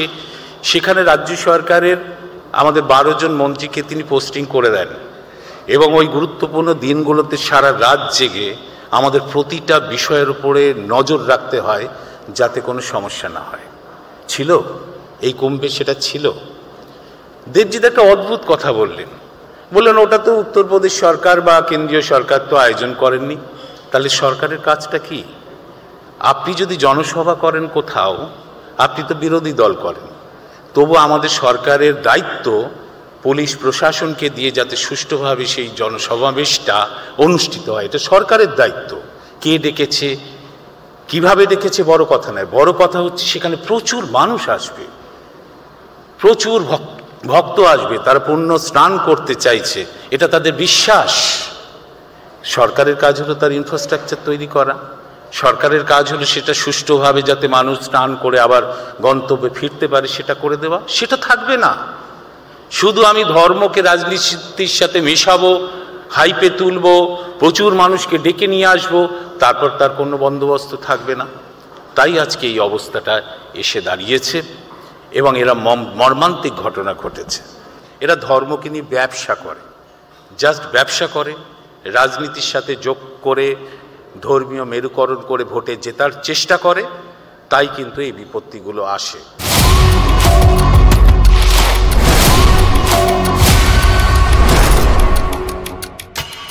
যত কাণ্ড মহাকুম্ভ, এই যে পদপৃষ্ঠ, আগুন, মৃত্যু, নয়াদিল্লি স্টেশনে রেল যেখানে পদপৃষ্ঠ হওয়া,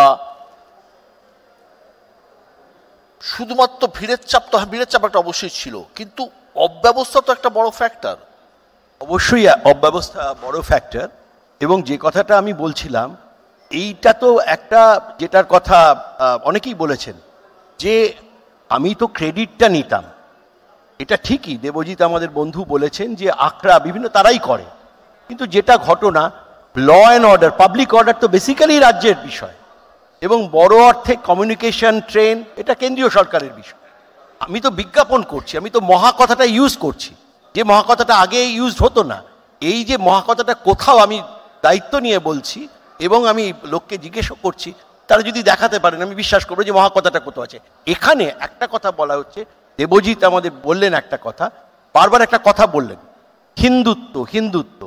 আমি কিছুদিন, কিছুদিন আগে, এই মানে 3-4 দিন আগে আমি বিনায়ক দামোদর সাভারকরের আমি হিন্দুত্ব বলে একটি বই 1923 সালের, স্পষ্টত বিনায়ক দামোদর সাভারকর বলছেন হিন্দুত্ব আর হিন্দুইজম এক নয়। আমি হিন্দু, অবশ্যই হিন্দু, জন্মেছে হিন্দু, হিন্দু হয়ে জন্মায় মানুষ। যারা আসছে ঠিকই কথা বলেছেন দেবজিৎ, সাবল্টান লাস্ট, সাবল্টান বলেই কি তাদের একটা জায়গা দিয়েই যাতায়াত করা, যেটা পার্থ অনেকবার বলেছে, একসঙ্গে একটা দ্বার দিয়ে। আর ভিভিআইপিদের, সেইখানে ভিভিআইপিদের জন্য আলাদা ব্যবস্থা, সাবল্টানদের জন্য আলাদা। নিম্নবর্গ বলে তারা কথা বলতে পারে না, ইংরেজি জানে না, তারা মাথায় বোঝকা নিয়ে এসছে বলে তাদের এই ব্যবহার হবে। এই প্রশ্নের উত্তর তো দেবজিৎকে দিতে হবে। দেবজিৎ, এই কুম্ভের আসরে এবং এই আলোচনার কুম্ভের আসরে তুমি একমাত্র একা কুম্ভ না, তুমি একা কুম্ভের কাছে প্রশ্ন। একা কুম্ভ বললেই কিন্তু দেবজিৎ স্বীকার করে নিচ্ছে নকল বুদিরগড় না, কুম্ভিপাকে বুদিরগড়টা নকল। এই ও কুম্ভি বিশ্ব ও আলোচনার কুম্ভিপাকে পড়ে গেছে। না, আমার প্রশ্নটা হচ্ছে যে এই যে যোগী আদিত্যনাথ বারবার বলছিলেন কোটি কোটি মানুষ আসবে, প্রচুর ভিড় হবে, মানুষ আসবে, তো একটা প্রশাসনের তো দায়িত্ব যে এই ধরনের ল অ্যান্ড অর্ডার সিচুয়েশনকে ম্যানেজ করা। সেটা তো শুধু তাই নয়, গোটা উত্তরপ্রদেশ জুড়ে আমরা দেখতে পাই 300 কিলোমিটার জ্যাম রাস্তা। এটা ভাবা যায়? দায়িত্ব অস্বীকার করছি না, অবশ্যই দায়িত্ব এবং কর্তব্য বটে, কিন্তু একটা কথা পরিষ্কারভাবে বলে দিতে চাই, এবং সবাই আপনারা জানেন যে কুম্ভর জায়গাটাকে স্ট্রেচ করা যাবে না। আপনি হজযাত্রী বেড়ে গেছে বলে, আমি এটা বলছি, বা পিলগ্রিমেজ বেড়ে গেছে বলে রোমটাকে তো সারা ইউরোপে ছড়িয়ে দিতে পারবেন না। এটা বড় রোম করে দিলাম টেনে টুনে, এরম তো আর হবে না। হজ বেড়ে গেছে বলে, হজযাত্রী বেড়ে গেছে বলে মক্কাকে টেনে লম্বা করে আরো 40 কিলোমিটার এদিক ওদিক করে দিলাম, হবে না। কৈলাস সরোবর বা কৈলাস পর্বত কিংবা মানস সরোবরকে আপনি কলকাতা অবধি টেনে আনবেন, এটাও হবে না। সুতরাং ওই জায়গার মধ্যেই আপনাকে অ্যারেঞ্জ করতে হবে। আরও একটা সমস্যা, মাত্র 90 লাখের টোটাল এরিয়া, 90 লক্ষ লোক যেখানে কনজামশন করতে পারেন এলাকা ভিত্তিকভাবে, সেখানে 60 কোটি মানুষ যাচ্ছেন। এটা আস্থা বিশ্বাসের ব্যাপার। আমি যে বলতে পারিনি, যেহেতু স্নেহাশিসদার কথার উত্তরে আমাকে দুটো কথা বলার সুযোগ দিন। এক, প্রথমত এই রাজ্যের মুখ্যমন্ত্রী, আমারও মুখ্যমন্ত্রী মাননীয় মমতা বন্দ্যোপাধ্যায়ের যেসব প্রতিনিধি যারা ওখানে গিয়ে চান করেছেন সমক্ষে বা সঙ্গত কারণেই লুকিয়ে, তারা প্রত্যেকেই দরাজ হাতে সার্টিফিকেট দিয়েছেন যোগী সরকারের ব্যবস্থাপনাকে।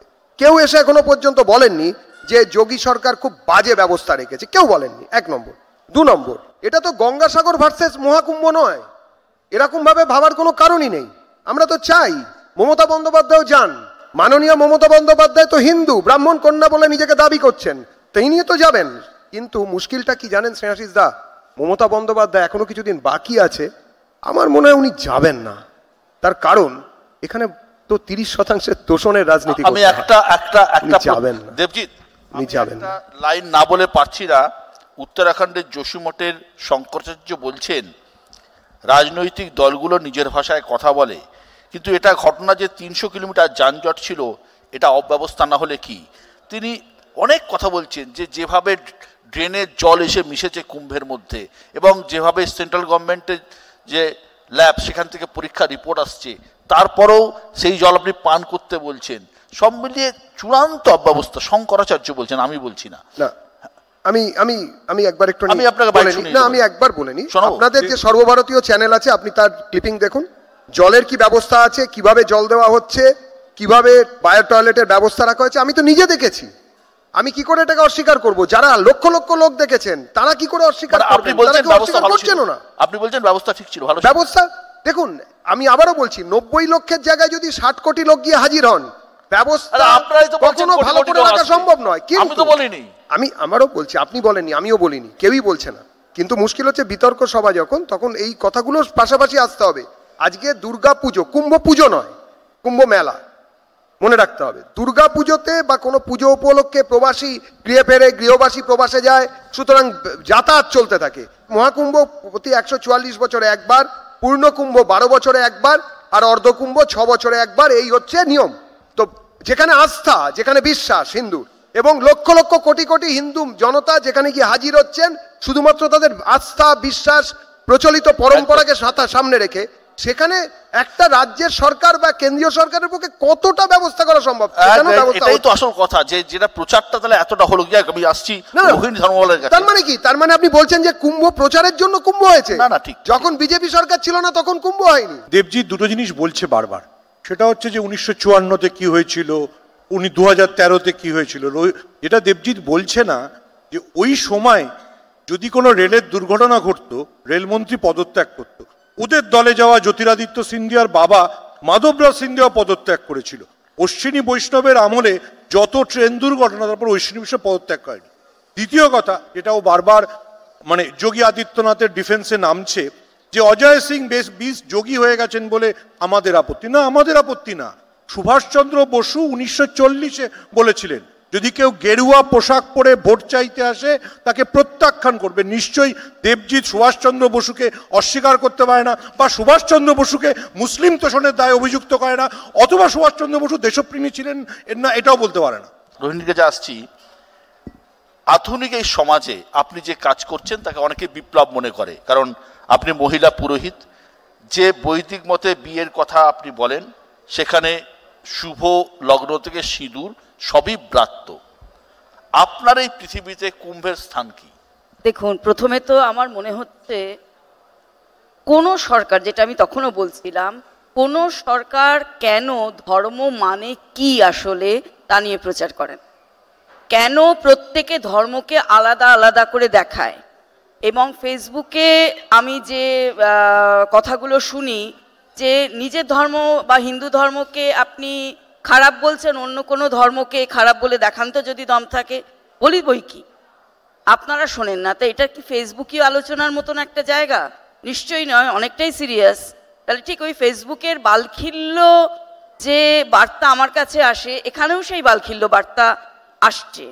তুই কি নির্লজ্জের মতো মৃত্যুর সংখ্যা নিয়ে তর্ক চলছে, ঠিক যেরকম তিলোত্তমা কাণ্ডের পর কোন রাজ্যে কত ধর্ষণ হয়েছিল তা নিয়ে রাজনৈতিক দলের নেতারা পরস্পরের দিকে আঙুল তুলেছিল, আমরা লজ্জায় মাথা নিচু করেছিলাম।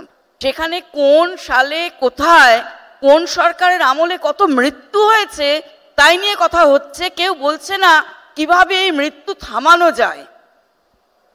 এরা জনপ্রতিনিধিত্ব করছেন, এরা মানুষের কাছে ভালোবাসা চাইছেন, এবং এখনো বলছেন ব্রাহ্মণ কন্যা 2025 ব্রাহ্মণ কন্যা, এটা একজনের পরিচয় হতে পারে?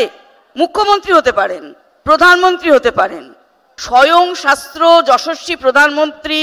এগুলো শুনতে আমরা চাই না, মানুষ চায় না। আমরা চাই, মানুষ চায়, মানুষ এই জন্য জিতিয়েছেন দিদি। হ্যাঁ, সে দুঃখের বিষয় যে বিধবা বিবাহের বিরুদ্ধে আমি সাধারণত তর্ক করি না। বহুত্ববাদের এই দেশেতে অন্য কোনো ধর্মতে কলমা না পড়িয়ে বিয়ে দিতে পারবেন? কি হয়েছে? অন্য কোনো ধর্মেতে, বহুত্ববাদের এই দেশেতে অন্য কোনো ধর্মেতে চার্চে গিয়ে সোয়ার না করে বিয়ে দিতে পারবেন? হিন্দুরা মেনে নেয়, হিন্দুরা সর্বংসহ বলে আপনি রবীন্দ্রসঙ্গীত দিয়ে বিয়ে দিতে পারেন এবং সেখান থেকে আপনারা রোজগারও করতে পারেন, তাতে আমার কোনো আপত্তি নেই। কিন্তু হিন্দুত্বকে সরাসরি আঘাত করলে, এবং যেহেতু আমিও হিন্দু, ব্রাহ্মণ কন্যা আমি বলিনি, মুখ্যমন্ত্রী নিজে ঘোষণা করেছেন তিনি ব্রাহ্মণ কন্যা, সুতরাং তিনি যেখানে ঘোষণা করছেন আমি তার ইকো করেছি মাত্র। আমি মুখ্যমন্ত্রীকে ব্রাহ্মণ কন্যা বলে কোনো বড় বলিওনি বা অন্য কিছু না। এবং অবশ্যই আমাদের প্রধানমন্ত্রী যশস্বী প্রধানমন্ত্রী, অবশ্যই যশস্বী প্রধানমন্ত্রী। দেখো, সোশ্যাল মিডিয়ায় একটা কথা আছে, FOMO, fear of missing out. সমস্যাটা কোথায় হয়েছে? এই অঙ্কের স্নাতক যোগী আদিত্যনাথ বা অজয় সিং বিস হিসেবটা করতে পারেনি। হিসেবটা কেন করতে পারেনি? 53 কোটিকে যদি 35 দিনে তোমায় আসতে হয়, তাহলে প্রত্যেক দিন 1.5 কোটি করতে হয়, এবং 1.5 কোটি করবার জন্য যে ইনফ্রাস্ট্রাকচারটা প্রয়োজন, তার জন্যে তুমি যদি 7,500 কোটি টাকার বাজেট করো, তার 1,500 কোটি টাকা বিজ্ঞাপনে ব্যয় করলে হয় না। এটা আমার রিপোর্ট নয়। এবং আমরা দেখো, গ্রিন ট্রাইব্যুনাল বা ধরো CPCB, এগুলো আমরা চালাই না। এরা যদি হিন্দু বিরোধী হয় তাহলে আমার কিছু করার নেই, কারণ তারা রিপোর্টে বলছে যে আরোগ্যের কথাটা কুশারীবাবু বললেন, এমন ব্যাকটেরিয়া রয়েছে যে 45 জনের হিসেবটা ওরা একটু চেপে চেপে বলছে, এরপর মহামারী হতে পারে। That is number 1। নাম্বার 2, দেবজিৎকে বুঝতে হবে যে কোনটা হিন্দু ধর্মের সমালোচনা আর কোনটা প্রশাসনের সমালোচনা। দেবজিৎ, তুমি তোমার প্রেয়সীকে ভালোবাসো, কিন্তু প্রেয়সীর বমিটাকে ভালোবাসো না। ঠিক সেরকম আমরা কুম্ভকে সম্মান করি, কুম্ভকে নিয়ে ব্যবসাটাকে নয়। আমি আসছি CPIM এর পার্থদার কাছে। পার্থদা শুধু সিপিআইএম নেতা নয়, পার্থদা একজন ইঞ্জিনিয়ার, যাদবপুর বিশ্ববিদ্যালয়ের প্রফেসর এবং এই সব নিয়ে কাজকর্ম করেন। পার্থদা, এই যে ধরুন ক্রাউড ম্যানেজমেন্ট, এটায় তো একটা কোথাও গলতি ছিল বা ক্রাউড ম্যানেজমেন্টের কোথাও একটা গাফিলতি ছিল, যে তুমি এত মানুষকে ডাকছো, মানুষ আসছে, এবং ভারতবর্ষের মতো দেশ যেখানে ধর্মান্ধ মানুষ, অন্ধবিশ্বাসে কোটি কোটি মানুষ ছুটে যাচ্ছে পুণ্য স্থানের আশায়, তো সেই জায়গায় দাঁড়িয়ে একটা প্রচার, এবং কোথাও তো কেন্দ্রীয় সরকারেরও এটা নিয়ন্ত্রণ করার দরকার ছিল। ট্রেনের অবস্থা যা দেখছি, যেভাবে ট্রেনে মানুষজন ভাঙচুর করছে, মানুষ মানুষকে মারছে, ওকে লাঠি দিয়ে মারছে, কিসের পুণ্য এটা? না, এটা ঠিকই বিশ্ব, যে আমি বললাম যে নেতিবাচক অভিজ্ঞতাগুলোর মধ্যে দিয়ে আমরা গেলাম গত কয়েকদিন, পরিকল্পনার অভাব তো আছেই, এটা আন্ডারস্টেটমেন্ট। আমি এই অবধি বলতে পারি, প্রথম ক্রাউড ম্যানেজমেন্টের কথা আপনি তুলছেন, তো যে ফার্স্ট ফেলিওর যদি বলা যায়, যে গত 1 মাস উত্তরপ্রদেশ সরকারের কাছে ছিল একটা অগ্নি পরীক্ষা, গত 1 বছর। আবার একটা জিনিস বলুন, এই যে 12 কিলোমিটার এলাকাও বলছে দেবজিৎ, সেখানে কত ক্রাউড ধরতে পারে আপনার ইঞ্জিনিয়ারিং এর? মানে না, আমি আবার বলছি দেবজিৎ, বা আমাদের এখানে সকলের সুবিধার জন্য, যে কলকাতা শহরের জনঘনত্ব 25,000 মানুষ পার স্কোয়ার কিলোমিটার বলি, এবং এটা ভারতবর্ষে প্রায় দ্বিতীয়। ধারাবি বস্তি প্রায় 75,000 মানুষ পার স্কোয়ার কিলোমিটার। আপনি মেলায় এটা হাজারে থাকে না। আমি যখন পার স্কোয়ার কিলোমিটার ক্রাউড আপনি হিসেব করছেন, 2 লক্ষ 2.5 লক্ষ রেঞ্জে পৌঁছে যাচ্ছে। ফলে এরকম একটা ক্রাউড ডেন্সিটি আপনি যদি হ্যান্ডেল করতে চান, তার যে পরিকল্পনা বছরভর থাকা দরকার ছিল, সেটা এদের ছিল না। এই কারণের জন্য আমার মন গড়া কথা না। আপনি হাতরাস 6 মাস আগে ঘটেছে, যে মাঠে হাতরাসে এই মেলাটা করতে দেওয়া হয়েছিল ওই সাধুর, সেইখানে 60,000 লোকের হচ্ছে ক্যাপাসিটি, 2.5 লক্ষ লোক, 16 জন মারা গিয়েছিল, 2.5 লক্ষ লোক ঢুকেছিল এবং 130 জন মারা গেছিল। ফলে যদি বলেন যে গত 1 বছর ধরে যে প্রস্তুতি ওদের পুলিশ প্রশাসনের ছিল, দ্যাট ওয়াজ নট সিরিয়াস। এবার আসুন রেলে আমি বলছি যে নয়াদিল্লিতে রেল স্টেশনে আমি ধরলাম দেবজিতের তথ্যটাই আমি যদি ধার করে নিই, বা বিজেপি লিডাররা যা বলছেন, 40 কোটি মানুষ expected they are going to visit Kumbh Mela. 6 সপ্তাহের মেলা, আপনি যদি হিসাব করেন এই 6 সপ্তাহ ধরে গড়ে, তাহলে 42 দিনে যদি 40 কোটি যায়, তাহলে পার ডে কত যাবে? আচ্ছা, পার ডে যে সংখ্যায় লোক যাচ্ছে, তাদের যদি 2/3 বাসে যায় এবং 1/3 ট্রেনে যায়, তাহলে 30 লক্ষের কাছাকাছি হচ্ছে মানুষ পার ডে ভিজিট করার কথা। 30 লক্ষ মানুষ ভিজিট করতে গেলে যে পরিমাণ ট্রেন লাগে, আমি বললাম সেই পরিমাণ ট্রেন তার ধারে কাছের কোনো সংখ্যা নেই। অ্যাটলিস্ট 2000 ট্রেন আমি বলছি যে আমাদের হচ্ছে লাগতো, এবং ক্যারিং ক্যাপাসিটি 2000 করেও যদি ধরি পার ট্রেন, আমি একটু বলি আবার বলছি যে ফলে আমার কথা হচ্ছে, মেলায় আপনি লোক ডাকছেন, আমি লঘু করছি না, আপনি নেমন্তন্ন করছেন বিয়ে বাড়িতে যে আসুন করে যান, অথচ আপনি খাওয়ার দাওয়ার থেকে আয়োজনের কোনো ব্যবস্থা রাখেননি। আমি বোঝার সুবিধার জন্য বলছি, এটা হলো। এবং আমি লাস্ট যেটা বলবো, যে যে রেল স্টেশনের যে ঘটনাটা হলো, এটা একটা নজিরবিহীন একটা যুক্তি। আমি ভয় পাচ্ছি, এখানে আপনারা যেরকম আলোচনা করছেন, 144 বছরে মেলাটা এসছে, এত ভিড় আর কখনো হবে না, ভুলে যান, আবার ঠিক হয়ে যাবে। আপনাকে গ্যারান্টি দিয়ে বলছি, আগামী বছর যদি এরকম একটা ভিড়ের মেলা হয়, সিমিলার দৃশ্য দেখবেন। এর আগের কুম্ভতেও আমরা এলাহাবাদে দেখেছি যে রেল স্টেশনে হচ্ছে 30 জন মানুষ মারা গেছিলেন ওভারব্রিজ ভেঙে পড়ে। আমি আবার সেখানে আমি ডক্টর জয়ন্ত কুশারি, তীর্থ তো ধর্মবিশ্বাসী মানুষের অধিকার, এ নিয়ে কোনো তর্ক হতে পারে না, কিন্তু জীবনের ঝুঁকি নিয়ে এই যে হিড়িক আমরা দেখছি, এটাকে আপনি কতটা যুক্তিযুক্ত বলে মনে করেন? যখনই এটা ধর্মীয় মানে কি বলবো আধারে চলে গেল, বাতাবরণে চলে গেল, আমরা যারা সাধারণ ধর্মপ্রাণ মানুষ তাদের মধ্যে একটা আবেগ কাজ করে। যতই আমি বলি না কেন যুক্তিহীন বিচারে তো ধর্ম আনি প্রজায়ত, এটা ম্যান টু ম্যান ভ্যারি করে, কোন মানুষ কীভাবে নেবে সেটা তো একটা। এই জায়গাটাও কিন্তু আমাদেরকে আলোচনার মধ্যে রাখতে হবে। এই আবেগপ্রবণ মানুষগুলো, হয়তো আমাকে বলা হচ্ছে যে জেব্রা ক্রসিং দিয়ে যেতে, আমার ভীষণ তাড়া, আমি জেব্রা ক্রসিং দিয়ে গেলাম না বা ট্রাফিক সিগন্যালটা মানলাম, এক্ষেত্রে আমি গাফিলতিটা কাট, এটাও একটা বড়। স্নেহাশিসদা, মুখ্যমন্ত্রী মমতা বন্দ্যোপাধ্যায় আপনার দলের নেত্রী বলেছেন এটা মৃত্যু কুম্ভ, এবং যোগী আদিত্যনাথ পাল্টা বলেছেন আপনারা তৃণমূল কংগ্রেস মিথ্যাচার করছেন। দেখুন, আমাদের মাননীয় মুখ্যমন্ত্রীর এই মহাকুম্ভের প্রতি তার ভক্তি, শ্রদ্ধা, অনুরাগ, ভালোবাসা প্রতিটাই রয়েছে। তিনি কুম্ভকে মৃত্যুকুম্ভভাবে ব্যাখ্যা করেননি। উনি বলেছেন যে মহাকুম্ভের মতো এরকম একটা জায়গায় যেখানে এত মানুষ আসছে, তার জন্য প্রপার প্ল্যানিং কোথায়, সেইটাকে ধারণ করা, ঠিক চ্যানেলাইজ করে আবার সুস্থভাবে ফিরিয়ে দেওয়ার বিষয়টা ছিল না বলেই সেখানে এতগুলো মানুষের মৃত্যু হলো, সেটা তার হৃদয়ের রক্তক্ষরণ থেকেই বলেছেন এই মৃত্যুটা কেন হলো, সেটাকে প্রশ্ন তুলেছেন মাত্র। আমরা মিথ্যাচার করছি কোথায়? আজকে তো কোনোটা লুকানোর বিষয় নেই, এত সংবাদ মাধ্যমের এত শক্তি, সেখানে সরকারও চাপা দিতে পারে না যে মৃত্যু সংখ্যা কত হলো। বিভিন্নভাবে বেসরকারি মতে কত বহু গুণ মানুষের মৃত্যু হচ্ছে, চাপা কখনো দেয়া যায় না। একটা ধর্মীয় বিশ্বাস আছে ভারতবর্ষের মানুষের, একটা 140 কোটি পৌঁছে গেছে জনসংখ্যা, সেখানে যদি আমি সরকার নিজে থেকে কোনো ধর্মীয় অনুষ্ঠানে প্রমোট করতে থাকি মানুষ আসার জন্য, অথচ ম্যানেজমেন্টরা রাখি, বিপত্তি হবেই। আমাদের কাজ হচ্ছে প্রমোট করা না, সমস্ত ধর্ম তার নিজস্ব মানুষ তার বিশ্বাস নিয়ে ধর্ম পালন করবে, সরকার প্রতিটা জায়গা তার ইনফ্রাস্ট্রাকচার তৈরি করে দেবে, পরিবেশ রাখবে। আমি কি করলাম, একটা ধর্মের পার্ট হয়ে যাচ্ছি ভোটের জন্য, এই ভোটের জন্য ধর্মকে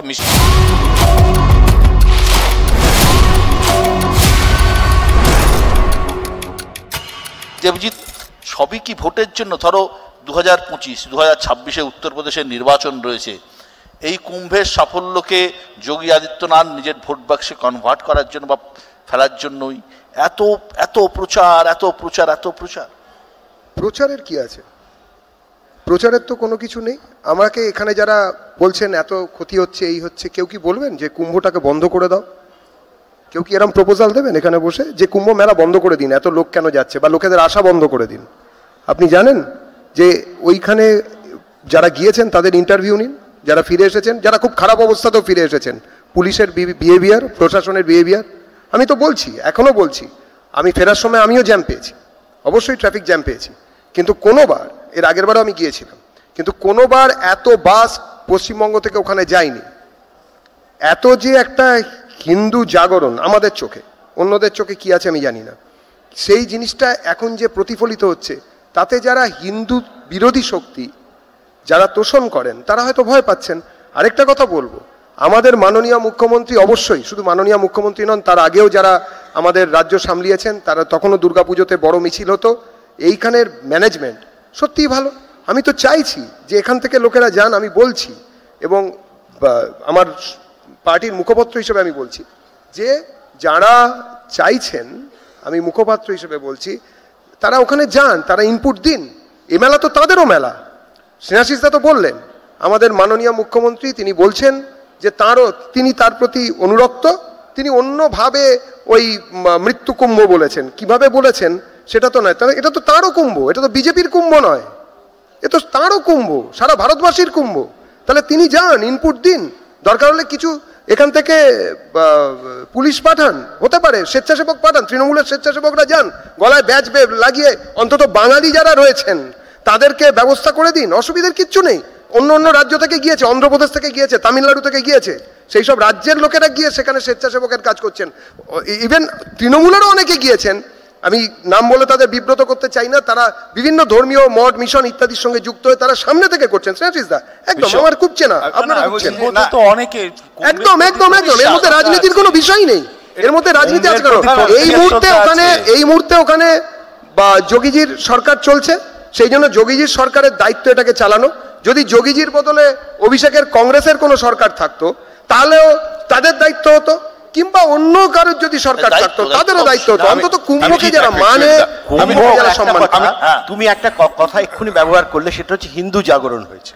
তাহলে আগে যখন কুম্ভের ভিড় হতো, যখন জওহরলাল নেহরুর সময়, যেই সময় অত বড় একটা ঘটনা ঘটলো অমৃত, তখন হিন্দু জাগরণ হয়নি। আমি আবার why are you equating it with Hindu জাগরণ? শিবাজি দা, এই একদম প্রাসঙ্গিক প্রশ্ন। এবং দেবজিৎ, আমি বললাম দেবজিৎ যে কথাটা বলছিলেন, ওর স্পিরিটটা অত্যন্ত আমি অ্যাপ্রিসিয়েট করছি একটু আগে, যে যারা মনে হয় প্রয়োজন হবে সেই উপদেশটা দিন যে মেলাটাকে সাকসেসফুল করার জন্য, মেলার সিকিউরিটি।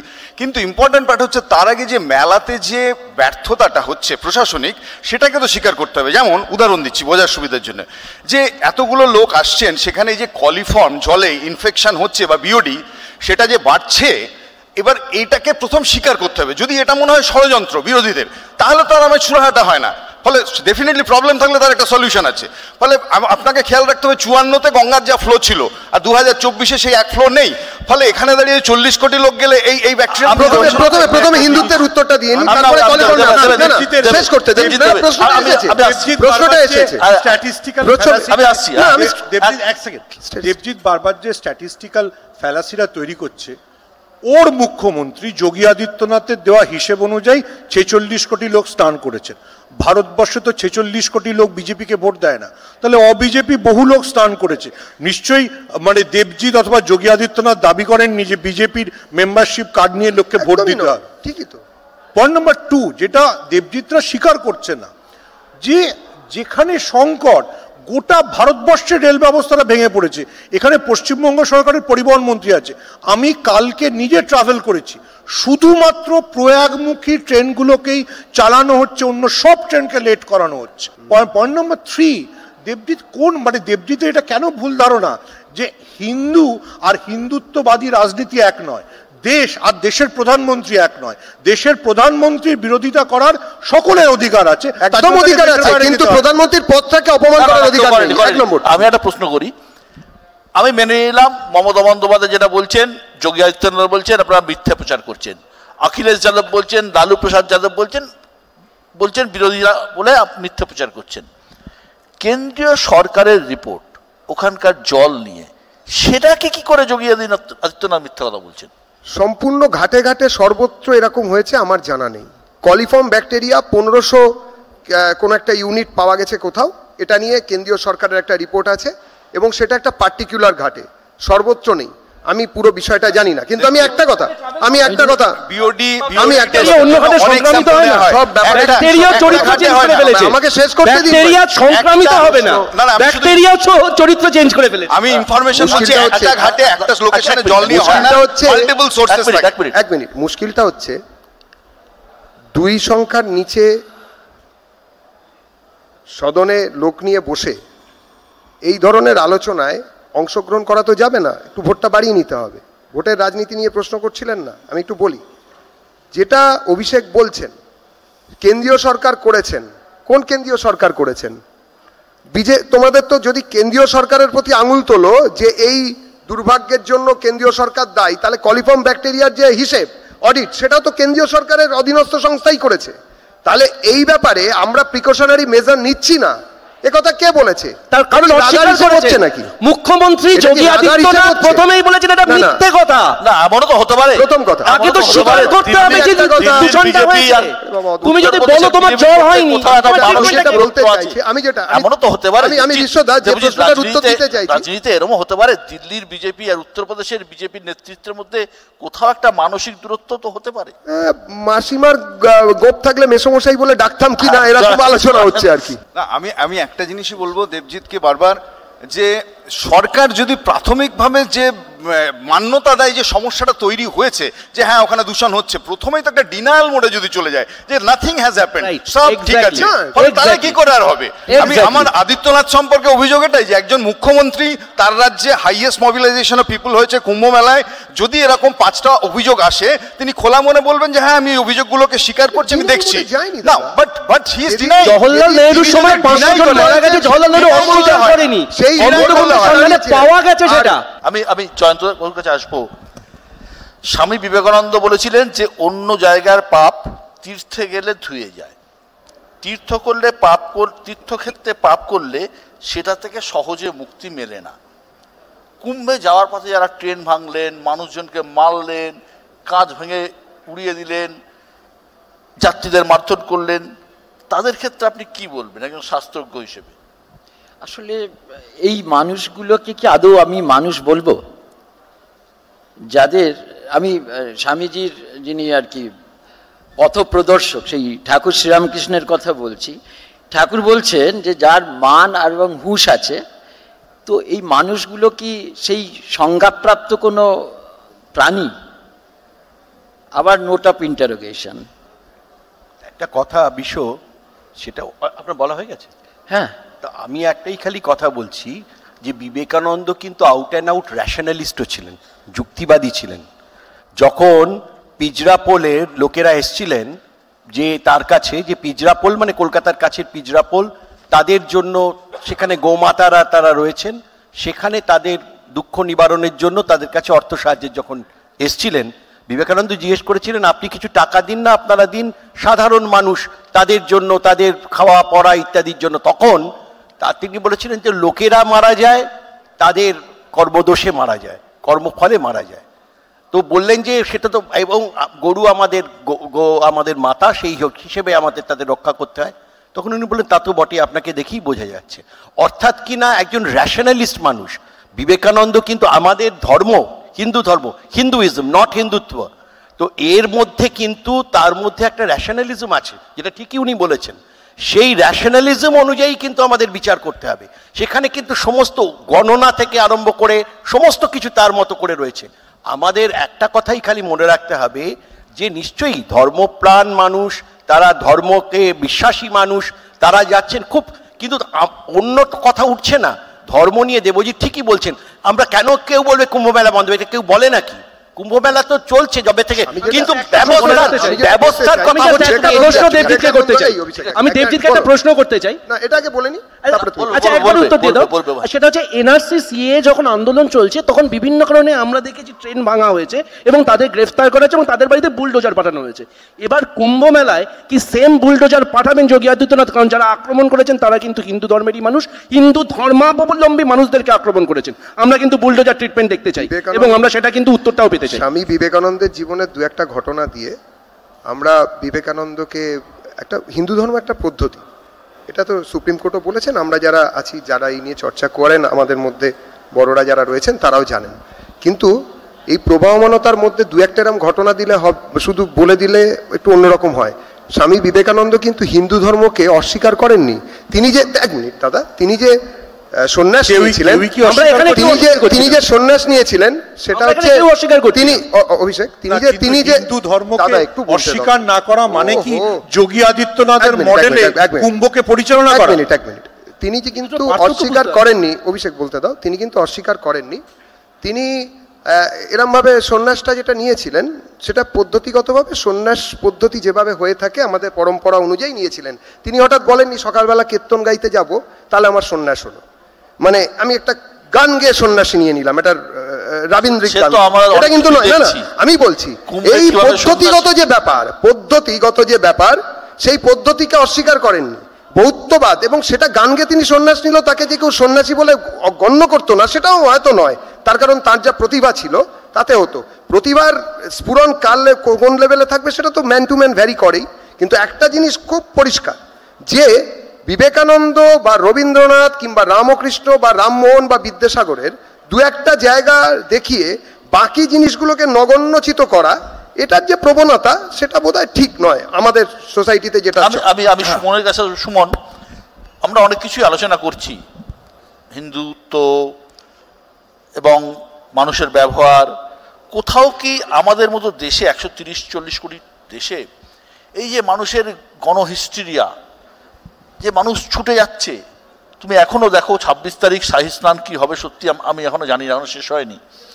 তো এই যে মানুষ ছুটে ছুটে যাচ্ছে, ট্রেনের টিকিট পাচ্ছে না, প্লেনের টিকিট 40,000 টাকা 50,000 টাকা ভাড়া, তাতেও না হলে রাস্তায় গাড়িতে করে যাচ্ছে, 300 কিলোমিটার জ্যাম, পৌঁছতে যেখানে একদিনের রাস্তা 7 দিন লাগছে।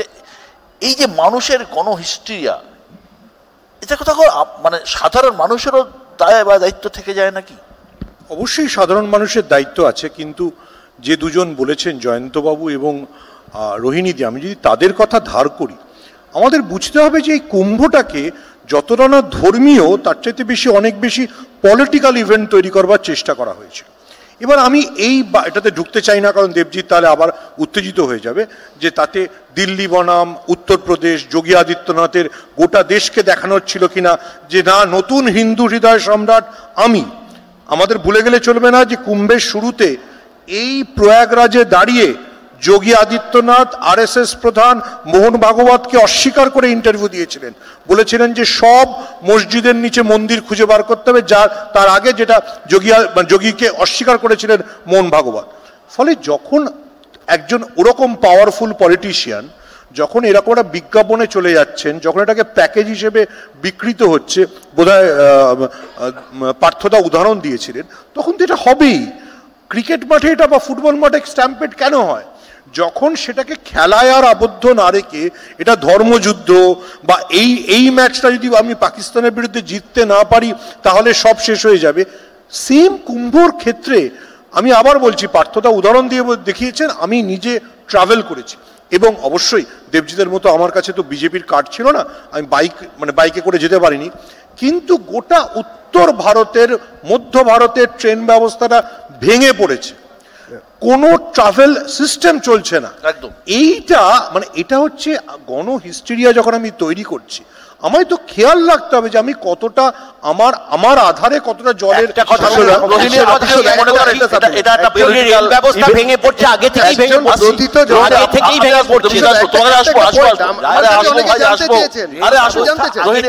মনে করেন এটা একটা পলিটিক্যাল ইভেন্ট বানানোর চেষ্টা হচ্ছে।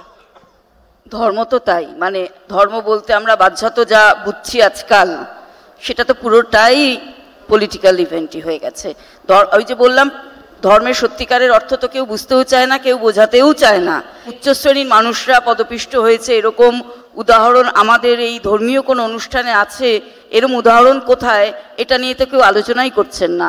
বা মৃত্যু বা ধর্ষণ কোন রাজ্যে কত হয়েছে এটা নিয়েও কেউ আলোচনা করছেন না, যে এই নিয়েই তারা আলোচনা করেন, তার সমাধানটা নিয়ে নয়।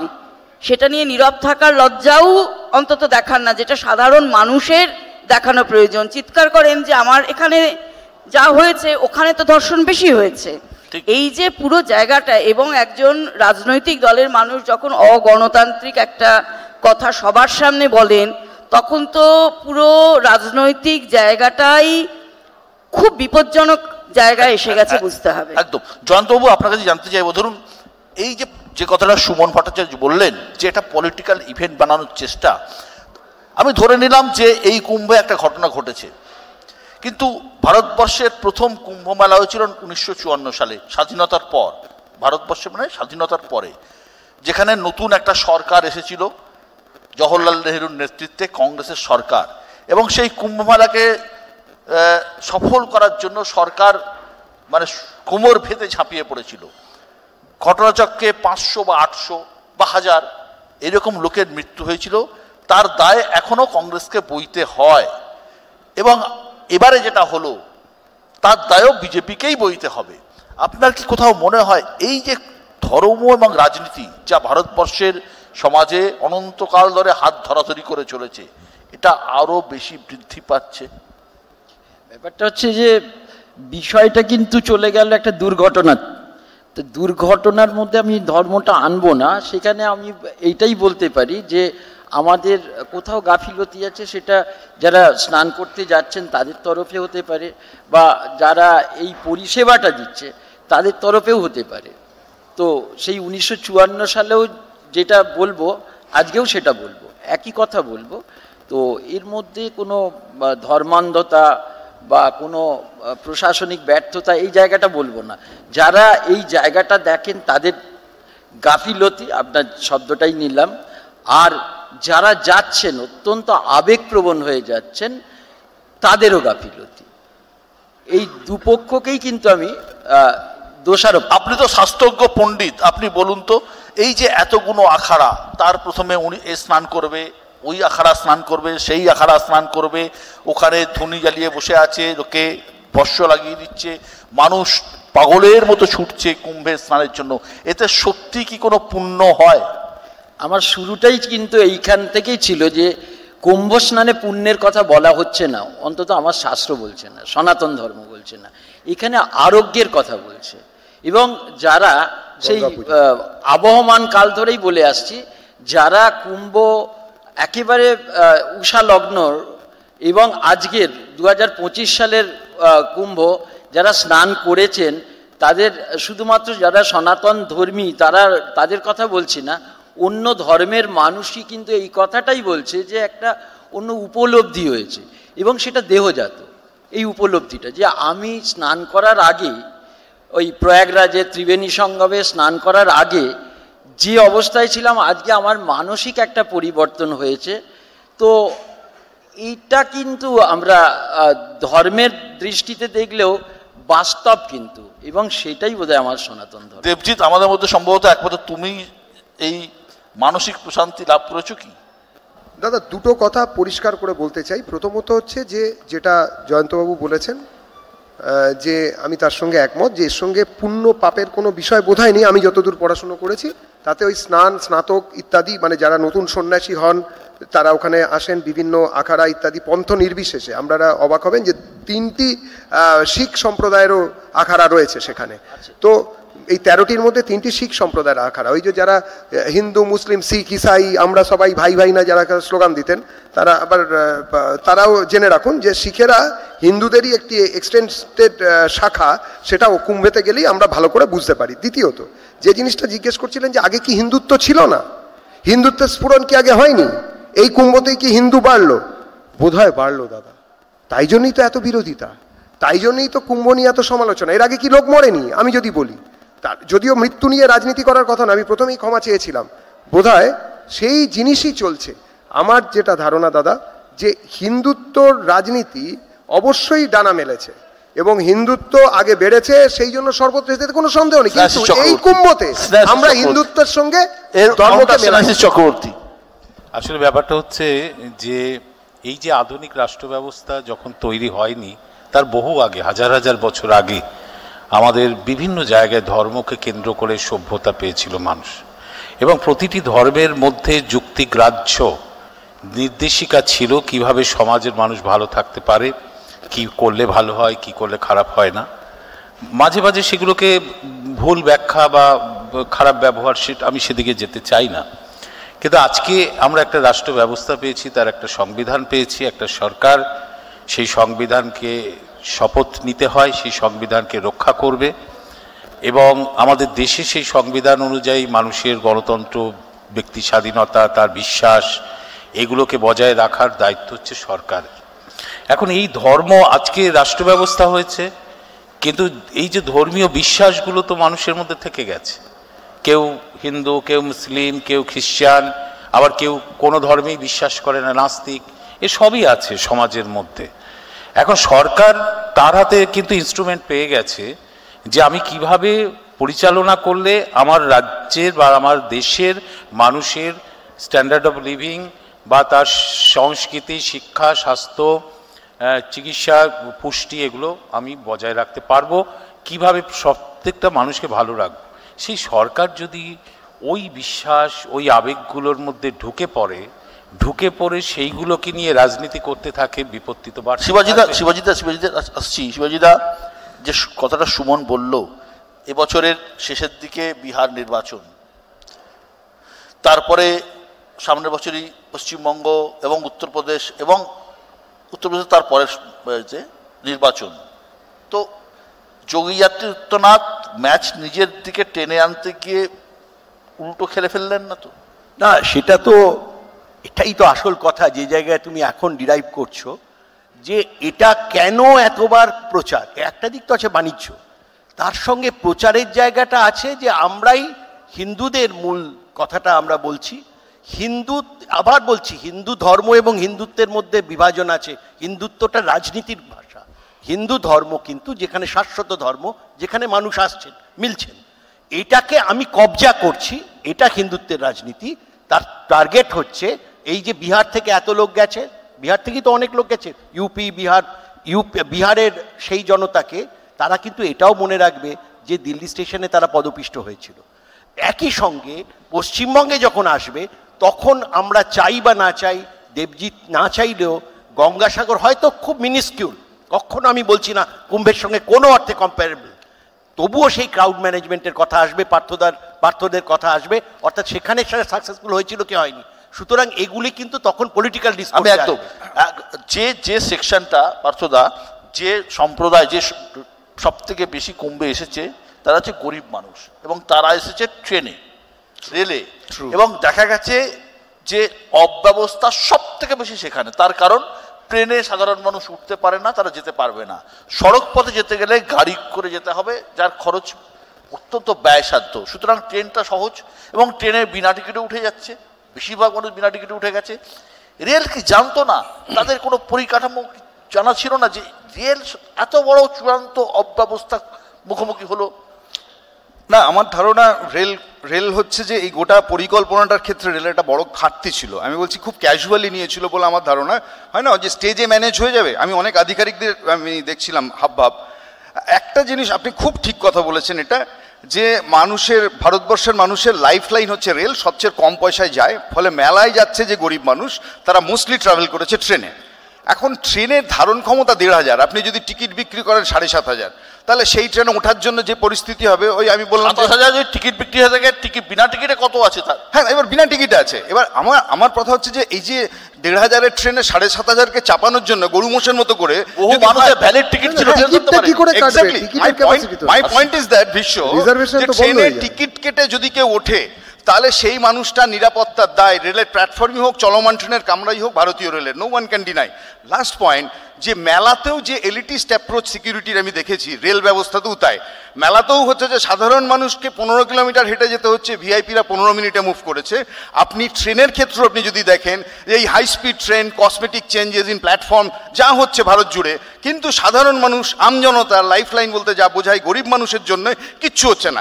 আমি আপনাকে বলতে পারি বিপদ আজকের কেবল নয়াদিল্লির প্ল্যাটফর্মে নয়, আমি আপনাকে বলছি যে কোনো দিন ভিড়ে হাওড়া শিয়ালদা স্টেশনে আপনি যান, peak, morning peak and evening পিকে এই একই ঘটনা ঘটতে পারে।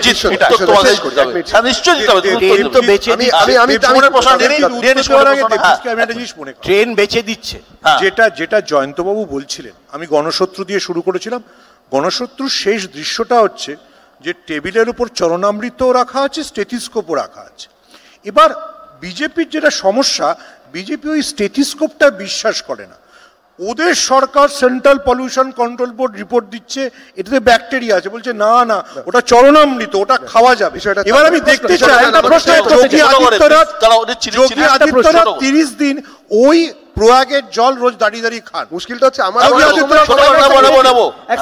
মানে ট্রেনের প্রশ্ন উঠলো, ট্রেনের ধারণ ক্ষমতা হচ্ছে 1000 থেকে 1200, যে হিসেবে 35 দিনে 53 কোটি হতে হয়, তাহলে পার ট্রেনে তোমায় 20,000 দিতে হবে। এবার ভাবো 1500 জনের, তুমি 5 জনের লিফটে যদি 10 জনেরও তুমি দম বন্ধ হয়ে মারা যাবে, তাহলে তুমি ভাবো, জাস্ট একটা সেকেন্ড আমাকে একটা কথা বলে, দিল্লি থেকে এলাহাবাদে রিজার্ভেশন লাগে না, 2 ঘন্টার ট্রেন, জেনারেল ক্যাটাগরিতে নর্মাল টিকিটটা কে বিক্রি করে? আমি, তুমি, কংগ্রেস। টিকিট বিক্রি করবো কেন আমার যদি এখানে জায়গা না থাকে? কি মুশকিল দায় এবং কথা, কারণ আপনাকে আফসার মে বদলো, কারণ ওরা ব্যবসা করতে নেমেছে। Here is the point. Debjit please. শুধু একটু বলার আছে সবাইকে, মানে সবগুলোর ছোট ছোট করে উত্তর। প্রথম কথা হচ্ছে যে কুম্ভের যে স্নানের বিষয়টা, সেটা জয়ন্তবাবু ভালো বলবেন। 6টা দিন স্পেসিফিক শুনেছি, সেটা একটা নির্দিষ্ট সময়, সেই সময় পিকে পৌঁছে যাচ্ছে অব্যবস্থা নিয়ে যে প্রশ্ন উঠছে। আমি একটু বলি। দ্বিতীয়ত, এই যে যেটা দুর্গাপুজো দেখা বা মেলা দেখা যদি হতো, তাহলে কিন্তু এইরকম হতো না, তাহলে একটা সময় থাকতো যে যার সময় রাত্রেবেলায়। 1 নম্বর, আমি দায় এড়ানোর কথা তো বলছি না, দায়কে এড়াচ্ছে, দায়কে এড়াচ্ছে, দায়িত্ব নেই এ কথাই বা কে বলছে? অবশ্যই মন্ত্রী এড়াচ্ছে দায়টা। ভারতের জনতার সঙ্গে যারা যুক্ত, এবারে কুম্ভ তো আর মস্কে গিয়ে হবে না, মস্কোতে গিয়ে তো আর কুম্ভ হবে না, সরকারের কাছে কুম্ভ তো ইটালিতে গিয়ে হবে না, কুম্ভ তো ইটালিতে গিয়ে হবে না বা মস্কোতে গিয়ে হবে না। কুম্ভটা তো, বা কালীঘাটে গিয়েও আমরা এখন কুম্ভ মেলাটা বানাতে পারবো না, কালী পুজোটা করতে পারি, কিন্তু কুম্ভতেই হবে। তো সেইখানে প্রয়াগেই হবে, কিংবা নাসিকে হবে, কিংবা হরিদ্বারে হবে। 144 বছর বাদে হবে, এটা তো 11 বছর আগে জানতে তোমরা বাবা। এই তো মুশকিল। আমি তখন বলি না, তোমরা যখন বলো আমি তখন বলি না। ইদানিং রাহুল গান্ধী এরকম ভাবে ডিস্টার্ব করছেন না, তুমি যেভাবে করছো, শিখে গেছেন উনি। ব্যাপার হচ্ছে স্বাধীনতা নিয়ে কথা বলছে রাহুল গান্ধী, এরকম ভাবে বলছে বিজেপি বাক স্বাধীনতা নিয়ে। রাহুল গান্ধী এরকম ভাবে বলছেন না, সোনিয়া গান্ধী। রাহুল গান্ধীর মামার বাড়ি রোমেতেও কুম্ভ হবে না, মস্কোতেও কুম্ভ হবে না। কুম্ভ হবে প্রয়াগরাজে, নাসিকে বা হরিদ্বারে বা এরকম 4 জায়গার এক জায়গায়। কিন্তু আমার কথা হচ্ছে উজ্জয়িনীতে। আমার কথা হচ্ছে যে এই পুরো ব্যবস্থার মধ্যে যতটা পারা গেছে, এখানে কেউ নেই। আমি একটা অদ্ভুত ব্যাপার দেখলাম, এরকম একটা গুরুত্বপূর্ণ আলোচনায় সব দোষ দিতে আসছেন, কিন্তু একজনেরও প্রত্যক্ষ ধারণা নেই যে ওখানে কি হয়েছে বা কি ছিলেন। আমি কিন্তু ওই দিন ছিলাম, সুতরাং আমি বলছি প্রত্যক্ষদর্শীর বিবরণ, এইসব হিয়ারসে এভিডেন্স ইজ নো এভিডেন্স। সবাই তো হিয়ারসে, সবাই তো শুনে শুনে বলছেন কথা। দেখেছেন কজন? আমি দেখেছি। আমার কাউন্টারে একজন কেউ দাঁড়িয়ে দেখেছেন বলুক এখানে? সুতরাং আমি বলছি ঘটনাটা ঘটেছিল তো, আজকের দিনে সব দেখতে হয় না, আমি বলছি না আজকে সব দেখতে হয় না, আমি বলছি না আমি